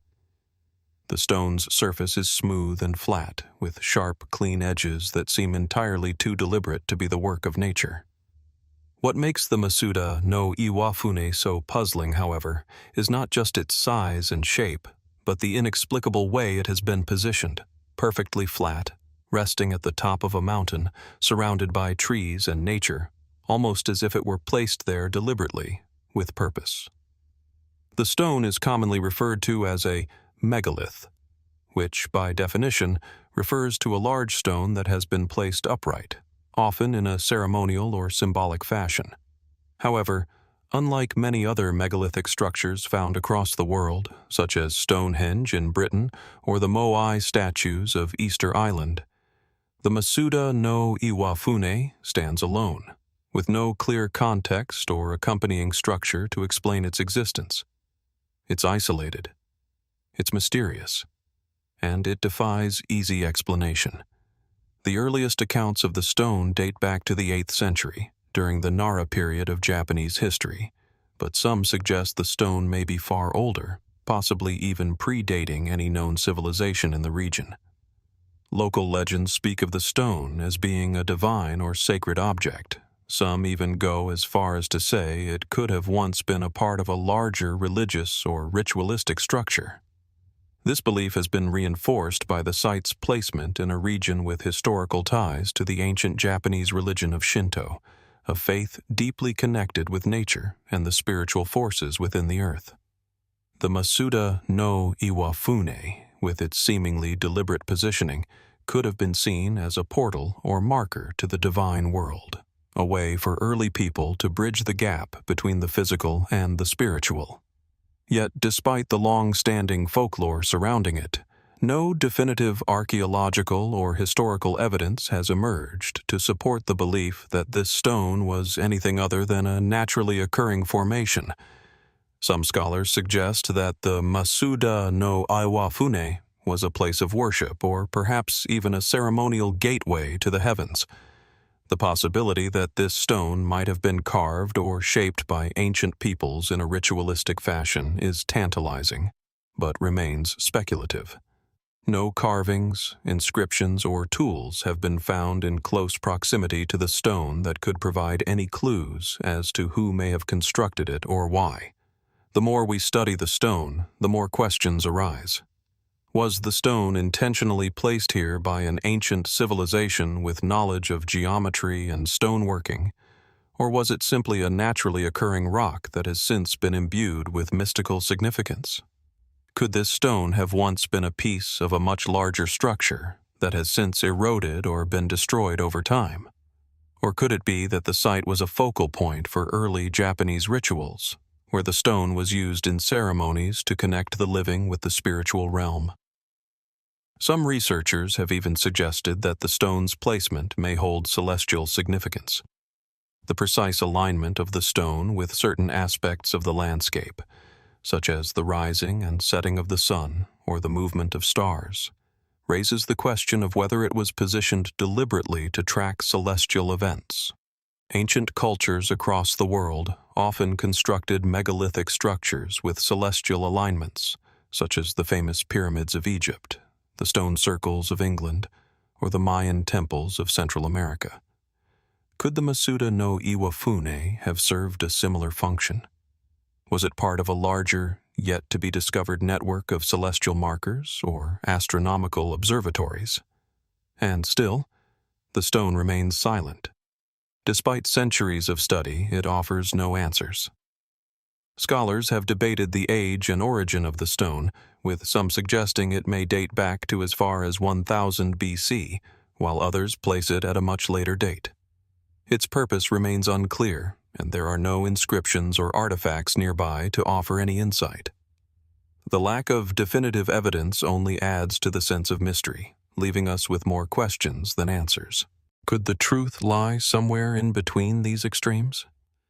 Is the Masuda-no-Iwafune a natural formation that has simply taken on mythic significance over the centuries, or is it the remnant of a once great civilization whose story has been lost to the sands of time?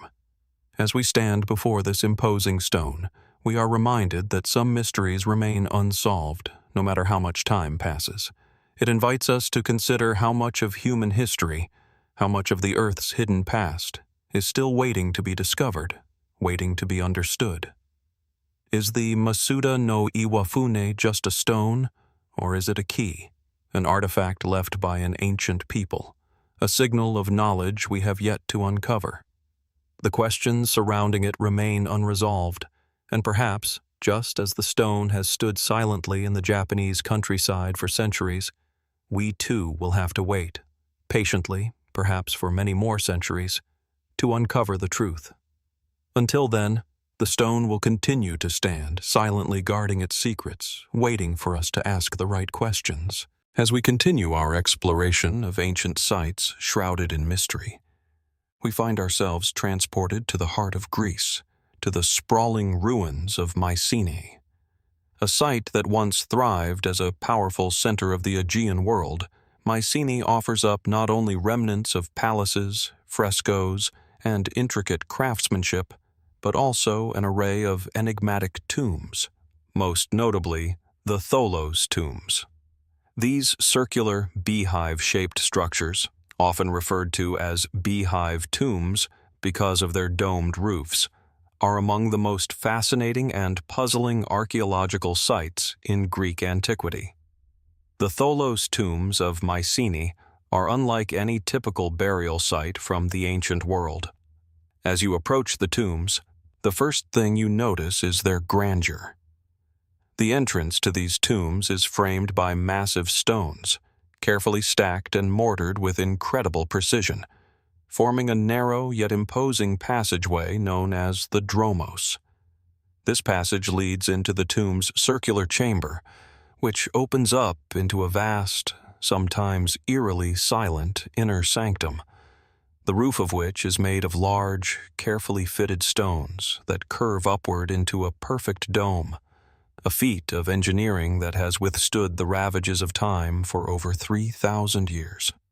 The most famous of these tombs, the Treasury of Atreus, stands as a monumental example of Mycenaean engineering. Measuring over 14 meters high and nearly 15 meters in diameter, its entrance is flanked by two massive limestone pillars, their size and weight adding to the mystique of this ancient structure. Stepping into the tomb, one cannot help but feel a sense of awe at the sheer scale of the place. The dome, which has survived despite the erosion of millennia, is an architectural marvel constructed with carefully placed stones that gradually decrease in size as they rise, creating a perfect conical shape. It is a testament not only to the skill of its builders, but to the cultural importance of the tomb itself. But despite the grandiosity of these tombs, their purpose and the civilization that built them remain a subject of fascination. The Tholos tombs are thought to have been used primarily as royal or elite burial chambers. In fact, many scholars believe they were intended for the most powerful figures in Mycenaean society, possibly kings or high-ranking nobles. Some of the tombs contained significant grave goods such as pottery, weapons, jewelry, and even large bronze vessels, items that would have symbolized both wealth and status. The inclusion of such treasures within the tombs hints at the belief in an afterlife, where these items would serve the deceased in their journey beyond. The construction of these tombs was a remarkable feat, especially given the period in which they were built. The Mycenaeans, known for their expertise in fortification and architecture, were able to create structures that were not only impressive in scale, but also resilient against natural forces. The intricate design of the domes, created through a technique known as corbelling, where successive layers of stone are placed slightly inward until they meet at the apex, allowed these tombs to endure for millennia. But while their durability and size are awe-inspiring, they also raise questions about the technological advancements of the time. How did the Mycenaeans, with their seemingly limited tools, achieve such precision? What resources did they have access to, and how did they organize such complex construction projects? As we examine the Tholos tombs, one cannot help but wonder about their true purpose. While they are widely believed to have been royal burial sites, there are still many unanswered questions surrounding their design. The exact purpose of the massive stones that make up the dromos and the entrance, some weighing several tons, is still debated. Were they simply a way to mark the tomb, or could they have had a symbolic or spiritual significance, representing the boundaries between life and death. In Mycenaean culture, where death and the afterlife held profound importance, it is possible that these tombs were not just for physical interment, but also for the transition of the soul into the next world. Some scholars have even speculated that the Tholos tombs were more than just burial places. They may have served as sites of worship or ceremonies. The sheer scale and grandeur of the tombs suggest that they were intended to impress, to communicate power and authority even in death. Could the tombs have been a place where rituals were performed to honor the dead, or perhaps to ensure that the spirit of the deceased continued to have influence over the living? Could the tombs themselves have been seen as divine portals, gateways between the mortal world and the afterlife, designed to facilitate the movement of souls to the realms beyond? Another aspect of the Tholos tombs that remains a mystery is the role of the booths or rooms often found around the tombs.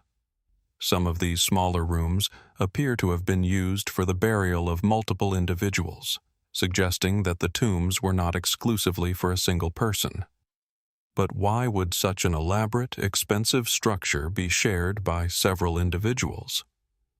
Were these tombs used for entire royal families, or were they collective burial sites for important figures from the surrounding area?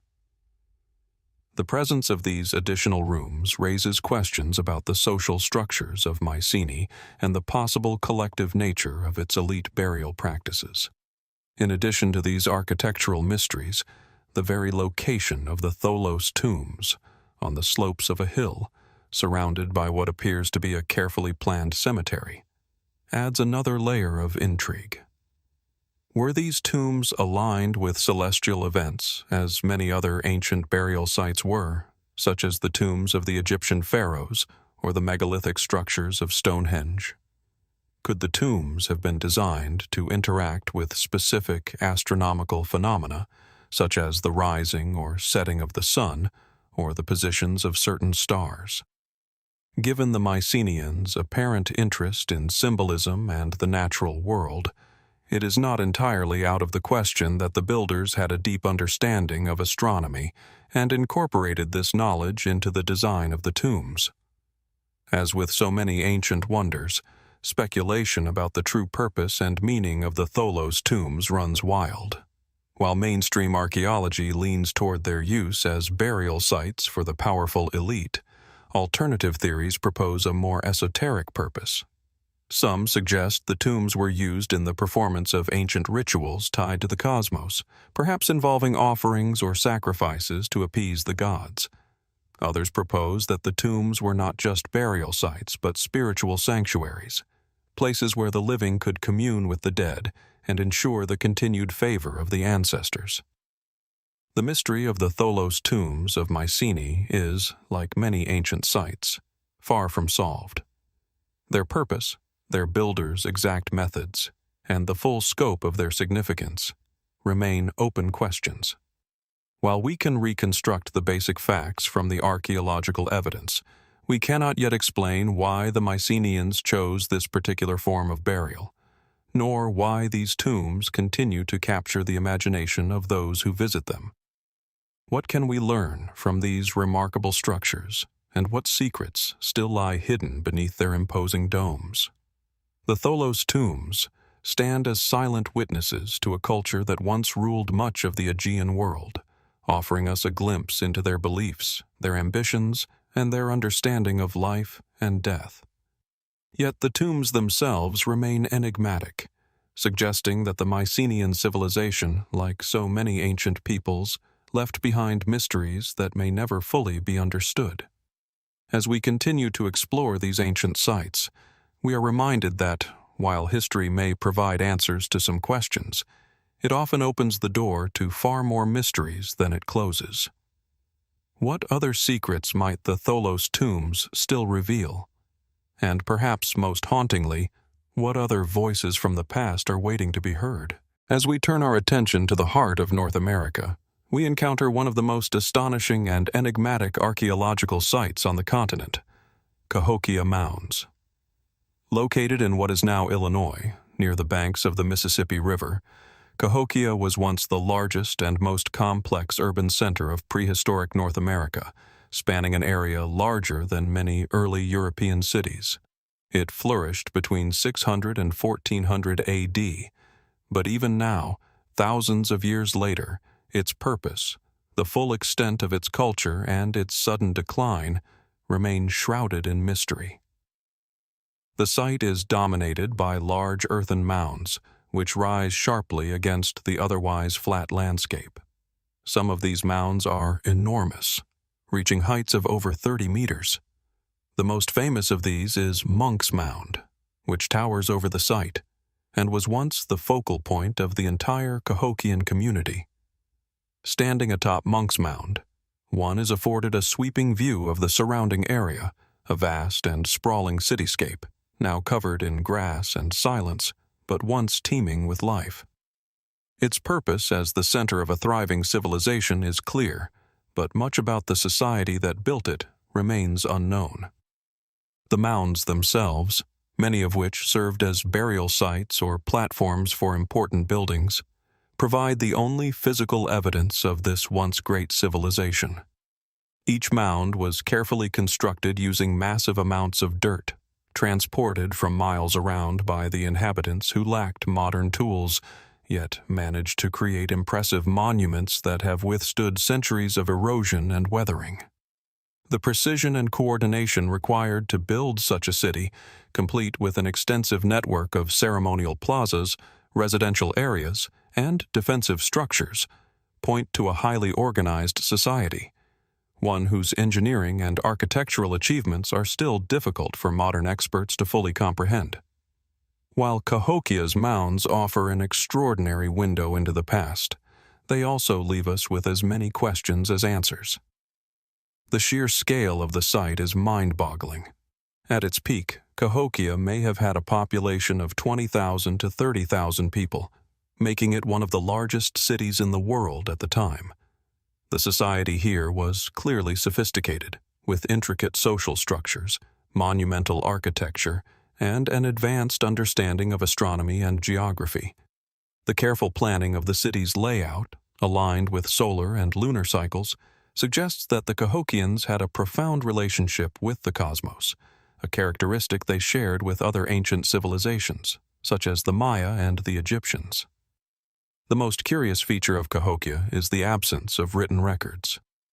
Unlike the ancient Egyptians or the Mesopotamians, the Cahokians did not leave behind any inscriptions, tablets, or scrolls to record their history. Instead, their story is told through their mounds, artifacts, and the oral traditions of Native American tribes who are believed to be descendants of the Cahokians. This absence of written language adds an element of mystique to the site, forcing archaeologists and historians to piece together the puzzle through indirect evidence, fossils, pottery, and the remnants of once vibrant city streets. The purpose of the mounds themselves remains one of the greatest mysteries of Cahokia. Many were likely used for religious ceremonies, as is evidenced by the presence of artifacts associated with ritualistic practices. Some mounds, such as the Woodhenge, a circle of large wooden posts aligned with the movements of the sun, indicate that the Cahokians had a deep knowledge of astronomy. But the larger question still remains: who were the people that built Cahokia, and what led them to construct such a sprawling and intricate city? Some scholars believe that the mounds were not just ceremonial, but also political in nature, serving as markers of power and influence. Monk's Mound, for example, is thought to have supported a large temple or residence for the ruling elite. From here, the leaders may have conducted important ceremonies and directed the flow of resources through the city.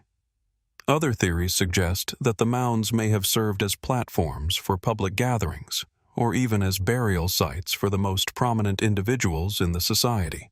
In addition to the mounds, Cahokia was also home to a complex system of trade networks.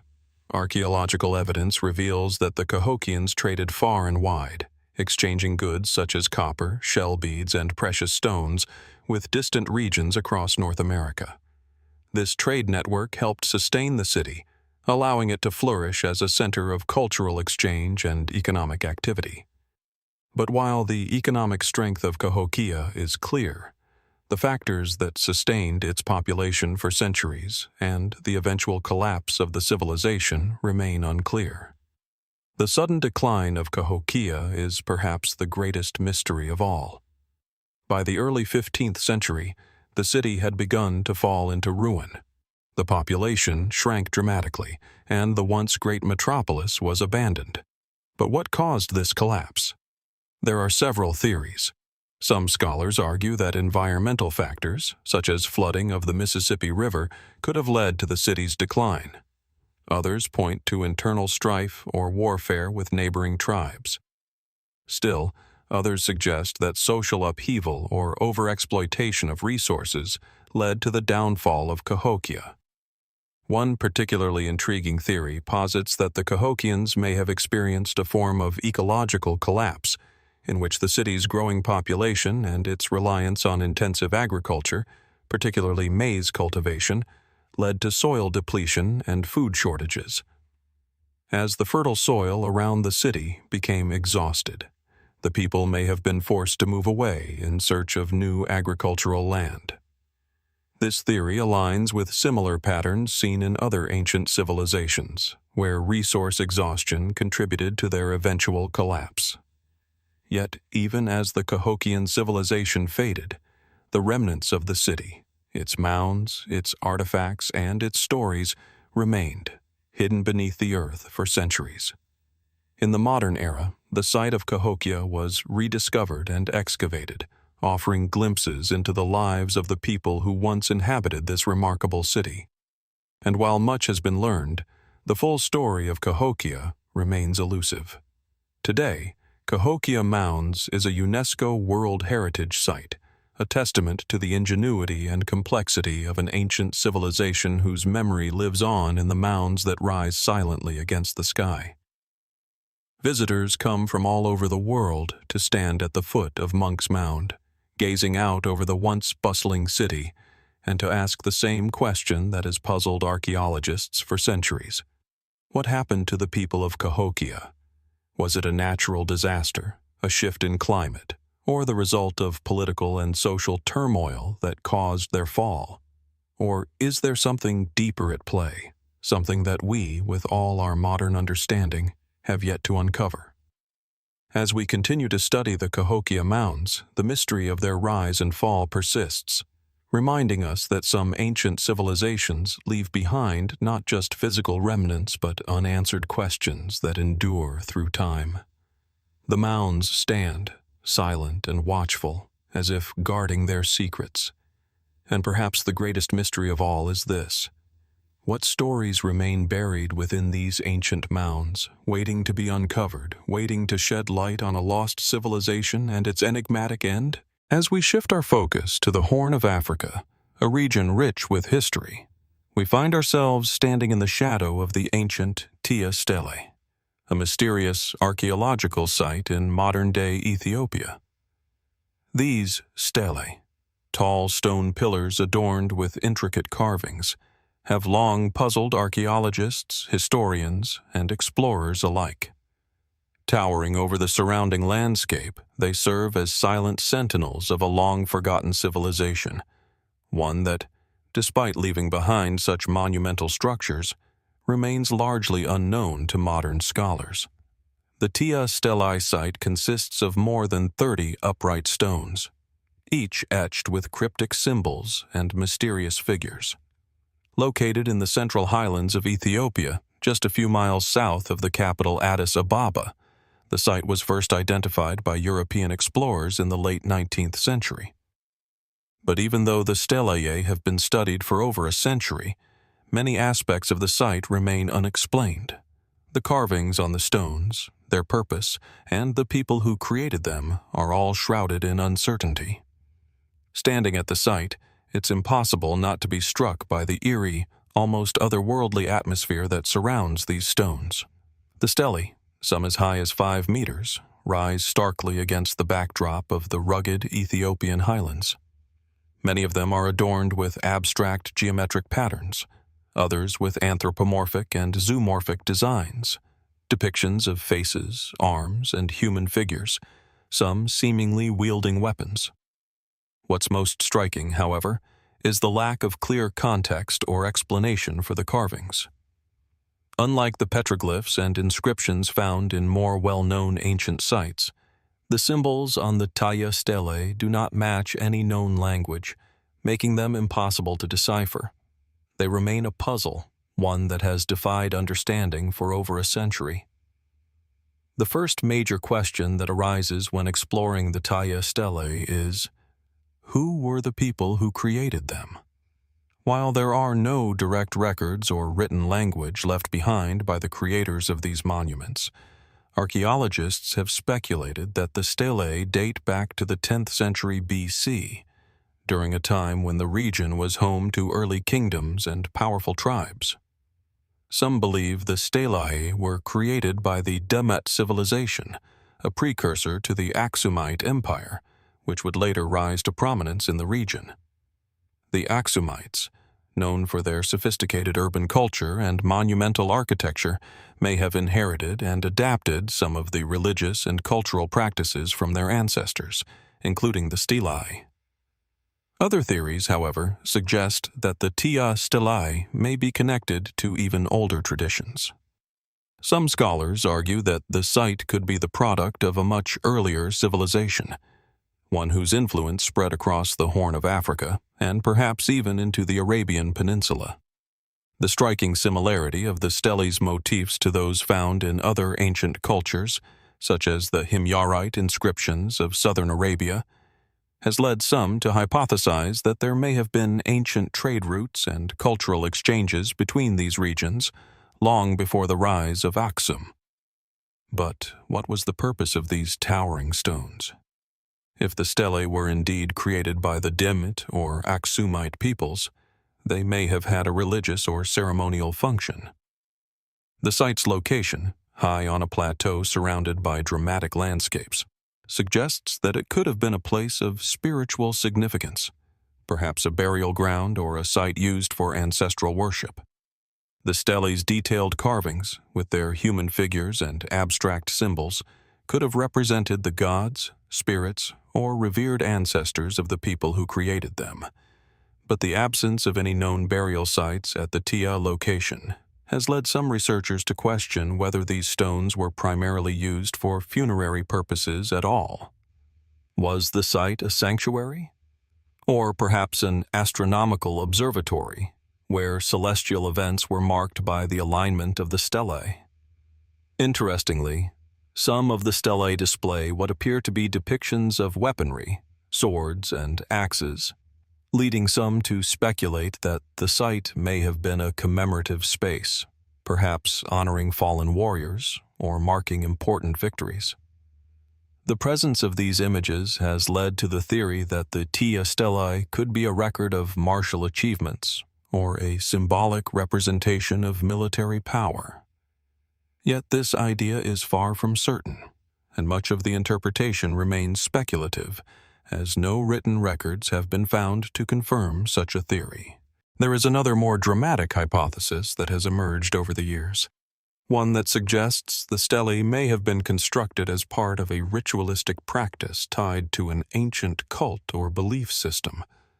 The mysterious figures carved into the stones, some of which appear to be holding weapons, while others are simply abstract forms, have led some researchers to propose that the Tiya Stelae were intended to represent deities or supernatural beings. The site, in this theory, may have served as a sacred space where offerings were made or rituals performed to appease or honor these gods. Adding to the intrigue, there are peculiar features of the stelae that suggest they may have been more than just symbolic. One of the most mysterious aspects of the site is the presence of a number of stones with deliberate notches and holes. Some of these stones are so precisely cut that they seem almost out of place among the more naturally weathered ones. Could these features be part of a larger architectural or ritualistic design, perhaps serving as markers for specific celestial alignments or seasonal changes? Or might they indicate the presence of some hidden knowledge, mathematical, astronomical, or spiritual, that remains beyond our reach? Despite centuries of investigation, the true purpose and meaning of the Tiya Stelae remain elusive. The mystery of these ancient stones has captivated the imagination of scholars and archaeologists alike, yet each new discovery only seems to deepen the enigma. Why did these people carve such elaborate and seemingly inscrutable symbols into stone? What motivated the creation of these monumental structures in such an isolated location? And why, despite their prominence and size, do we know so little about the civilization that built them? Could the stelae have been part of a larger network of ancient sites, with similar monuments scattered across the Horn of Africa and beyond, all connected by a common belief system or cultural heritage? Is it possible that these people, who left behind such incredible stonework, understood something about the universe, perhaps through astronomy or some other form of knowledge that we are only beginning to grasp? And what role did the Tiya Stelae play in the broader tapestry of the ancient world? As we stand at the foot of these silent monuments, we are left with more questions than answers. The stelae themselves stand as enigmatic markers of a long-lost civilization, their meanings obscured by the passage of time. We can only speculate on the beliefs, rituals, and stories that once surrounded these stones. And perhaps that is part of their mystery, their ability to remain through all the centuries, both an ancient puzzle and an invitation to uncover the secrets of a forgotten people. As we continue to delve deeper into the world of ancient mysteries, the Tiya Stelae remind us that not all histories are meant to be fully understood. Some sites, no matter how much we uncover, will remain cloaked in mystery, as though the stones themselves are guarding secrets that will never be fully revealed. And yet, as long as we continue to search, the possibility remains that one day, the true story of the Tiya Stelae may finally come to light. In the rugged, sun-baked expanse of southern Jordan, nestled amidst the vast and barren desert landscape, lies a site that challenges the very nature of historical understanding. Ar-Rasas, an ancient city known for its complex layers of civilization, is home to a network of underground structures that have long defied explanation. A place of stone, sand, and mystery. Ar-Rasas presents a profound riddle. What purpose did these subterranean chambers serve? And what do they reveal about the forgotten people who created them? The site itself is a sprawling testament to the region's long history, with ruins that date back to the Roman and Byzantine periods. Upon first glance, Ar-Rasas appears as a collection of weathered stone structures scattered across the desert floor, with walls that seem to rise organically from the earth. However, beneath the surface lies a hidden world, one that is far more enigmatic than the exposed remnants above. It is within this buried labyrinth, carved into the rock itself, that the true mystery of Ar-Rasas begins to unfold. The underground structures of Ar-Rasas are not a single isolated feature. Rather, they form an intricate network that seems to have served a variety of purposes, though their exact nature remains a point of contention among archaeologists. Some of the underground chambers appear to have been used for residential purposes, with stone benches and niches carved into the walls, suggesting that these spaces may have once housed people, providing shelter from the harsh desert heat. Other structures, however, appear to have been more utilitarian or ceremonial in nature, with no obvious function for daily living. What makes these underground structures so peculiar is their construction, an elaborate fusion of rock, earth, and mortar, seemingly built with techniques and materials that remain somewhat elusive. Unlike the typical above-ground dwellings and buildings of the period, these subterranean spaces show signs of having been carefully planned, with clearly defined architectural features such as vaulted ceilings, narrow corridors, and small doorways. These chambers are often interconnected, forming a system of passages that, to this day, remain largely unexplored. Their design is not simply a matter of practicality.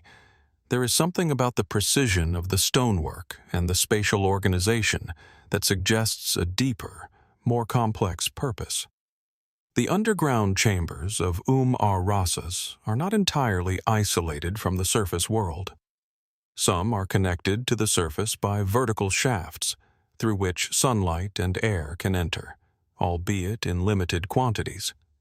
These openings may have served as ventilation shafts, allowing airflow to circulate through the depths of the structures, or perhaps as a means to bring in light during the day.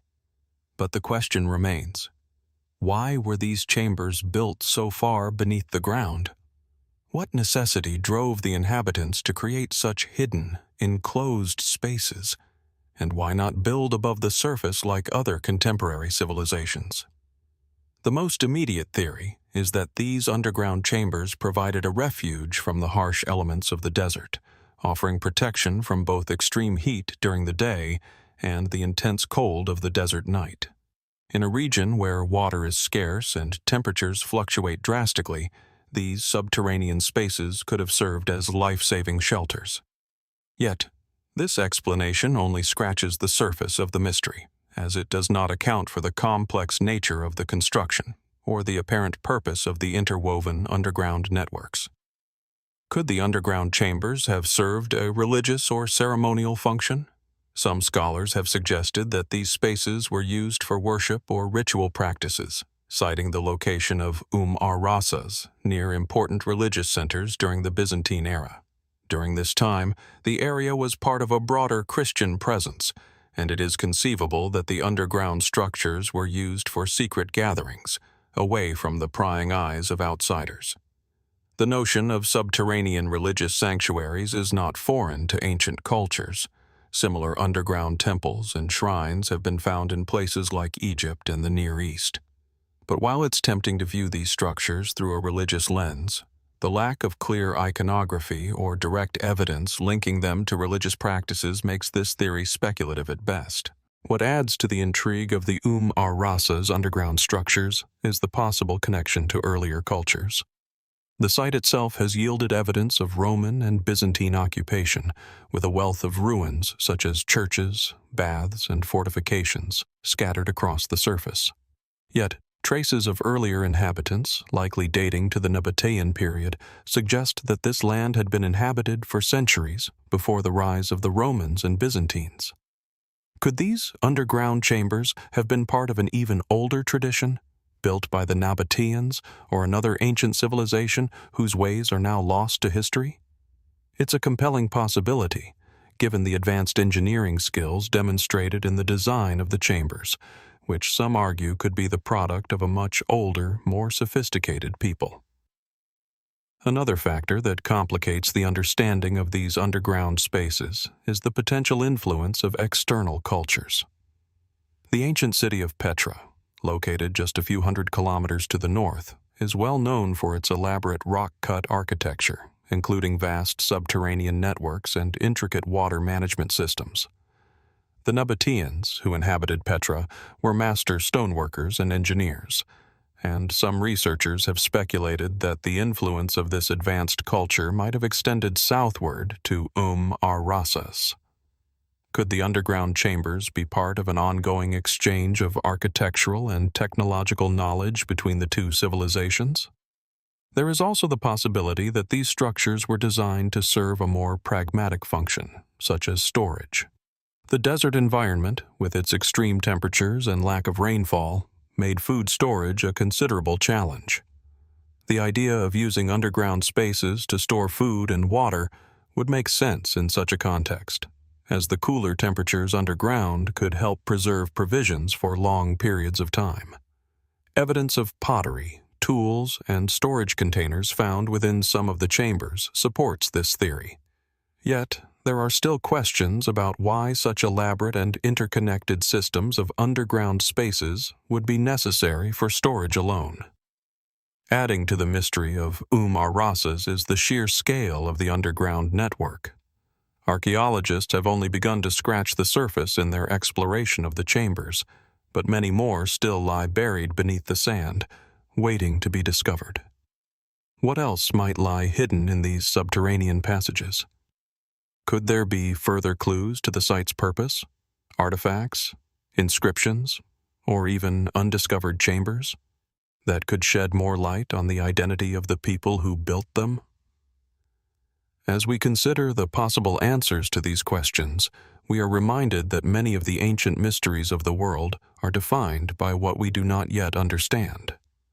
The underground structures of ar-Rasas stand as a powerful symbol of this enigma, quietly waiting for the day when their secrets might finally be uncovered.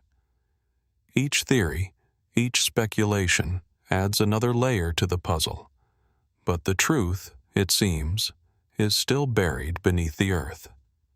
In the end, we are left with the unsettling yet fascinating realization that some mysteries may never be fully solved. As we continue to uncover the remnants of ancient civilizations, we must also accept that not every question will be answered, and not every riddle will be unraveled. Perhaps the underground chambers of ar-Rasas are not just a monument to the past, but a reminder of the complexity of history itself, a history that, no matter how much we uncover, still holds a great many secrets waiting to be discovered. What other hidden stories lie beneath the earth, waiting to be brought to light? And will we ever truly understand the people who built these enigmatic structures, or will they remain a shadowed enigma forever? As we journey further into the northern European wilderness, we arrive at an enigmatic and ancient site, the megalithic grave mound at Gotland, a Swedish island in the Baltic Sea. A landscape defined by its untouched beauty, Gotland is home to dense forests, rolling hills, and a quiet coastline where traces of ancient human civilization can still be found, hidden beneath the surface. Among these relics stands the megalithic grave mound, a testament to the island's ancient past, offering more questions than answers about the people who constructed it. The grave mound itself is a monumental structure, a towering pile of stone that seems to grow organically from the earth beneath it. Measuring several meters in height and diameter, the mound has a commanding presence, its steep slopes and rough-hewn stones contrasting with the surrounding lush greenery. It is clear from the moment one sets foot near this ancient site that this is no ordinary burial. The sheer size and scale of the mound suggest that it was intended for someone of great importance, perhaps a chieftain, a warrior, or even a religious figure. The stones, though weathered and worn with time, stand as silent witnesses to a long-forgotten society, their secrets held tightly within the earth. As we approach the site, we are reminded that the purpose of megalithic structures has often transcended simple burial practices. These massive burial mounds, or barrows, have been found across Europe and other parts of the world, built with a reverence and skill that speak to a deep understanding of both architecture and ritual. The Gotland Mound is no exception. Its construction is both deliberate and monumental, suggesting that its creators placed great importance on its creation. The question, then, is, who were these creators? Gotland's history stretches back millennia, but the identity of the people who built this grave mound remains unclear. Evidence suggests that the island has been inhabited since the Neolithic period, and the mound itself is believed to date to the Bronze Age, around 2000 to 1500 BC. During this time, Gotland was a center of trade, with its coastal position offering access to a network of maritime routes that linked the Baltic to mainland Europe. The island's residents likely engaged in both agriculture and fishing, living in small, scattered communities.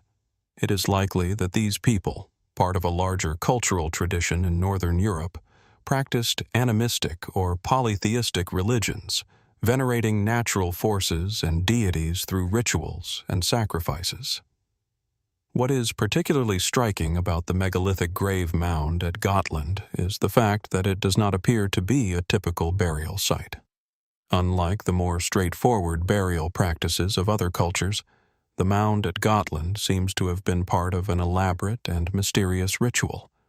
The mound's structure, which includes multiple layers of stone, suggests that it may have been built in stages, each layer representing a different phase of the burial process.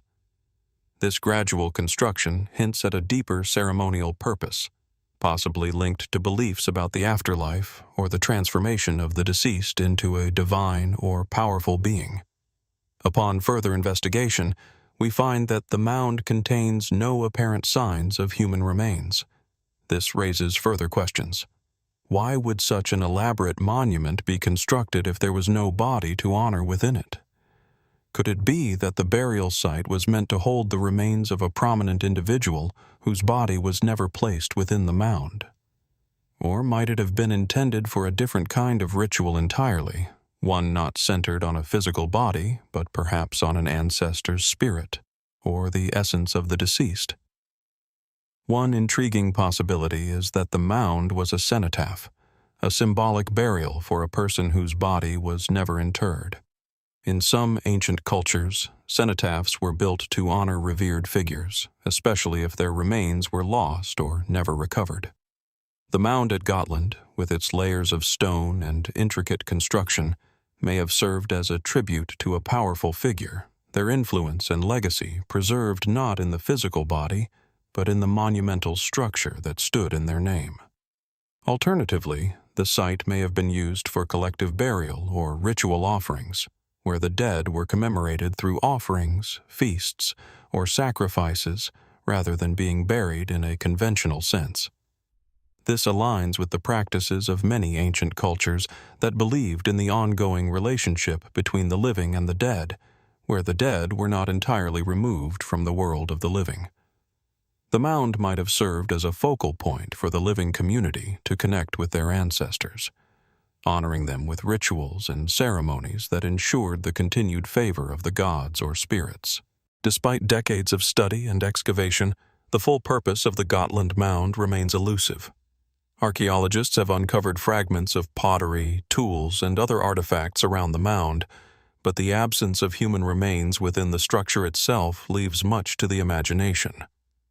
The mound's location atop a hill with commanding views of the surrounding landscape adds another layer to the mystery. Was this grave mound intended as a place of power, designed to connect the deceased with the forces of nature, or perhaps to align with specific astronomical phenomena? Some researchers have suggested that the mound could be linked to ancient sun worship or other celestial rituals, as many ancient cultures placed great significance on the sun, moon, and stars.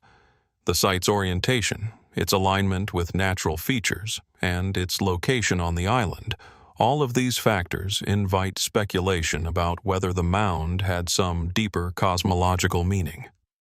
Another fascinating element to consider is the relationship between the Gotland Mound and other megalithic sites in Europe. Similar burial mounds and stone structures can be found in places like Scandinavia, France, and the British Isles. While each site is unique, there are enough similarities to suggest that these ancient peoples shared cultural and spiritual ideas that transcended geographical boundaries. Could the builders of the Gotland Mound have been part of a larger network of societies that exchanged ideas and knowledge across Europe? Were these burial sites part of a broader religious or cultural movement that spanned the Bronze Age? The presence of these megalithic structures across such a wide area suggests the possibility of shared rituals, beliefs, and even architectural knowledge. Perhaps the mound at Gotland was not an isolated phenomenon, but rather part of a much broader tradition of constructing monumental burial sites for elite or sacred individuals. The existence of similar structures in other regions raises the question: were these people part of a larger, interconnected world, one that spanned the vast distances between the Mediterranean, the British Isles, and the Baltic? Further adding to the mystery of the Gotland Mound is the lack of detailed historical records.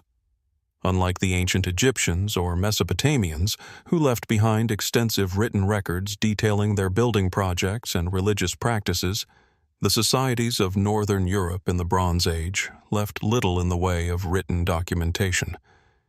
This means that much of what we know about the people of Gotland comes from archaeological evidence and speculative analysis. The lack of clear historical context means that each new discovery at the site brings with it more questions than answers. Perhaps this is what makes the Gotland Mound so compelling. It is not just a physical structure, but a symbol of the uncertainty and mystery that surrounds ancient societies. The mound stands as a testament to the ingenuity and skill of the people who built it, but it also serves as a reminder that there is much we still don't know about their beliefs, practices, and daily lives. The absence of answers allows us to imagine endless possibilities about the purpose and significance of the mound, drawing us into the mystery that it holds. As we stand before the towering mound, surrounded by the silent expanse of Gotland's landscape, we are left with a haunting question. What truths about the past remain buried beneath these stones? Could the mound hold answers about the spiritual practices of the people who constructed it? Or is it a silent witness to the mysteries of a long-forgotten civilization, one whose secrets may never be fully uncovered? The megalithic grave mound at Gotland, with its enigmatic design and cryptic history, continues to captivate those who seek to unlock the mysteries of the ancient world. And like so many other archaeological puzzles, it invites us to look deeper, question further, and wonder just what might still lie hidden beneath the surface of our history.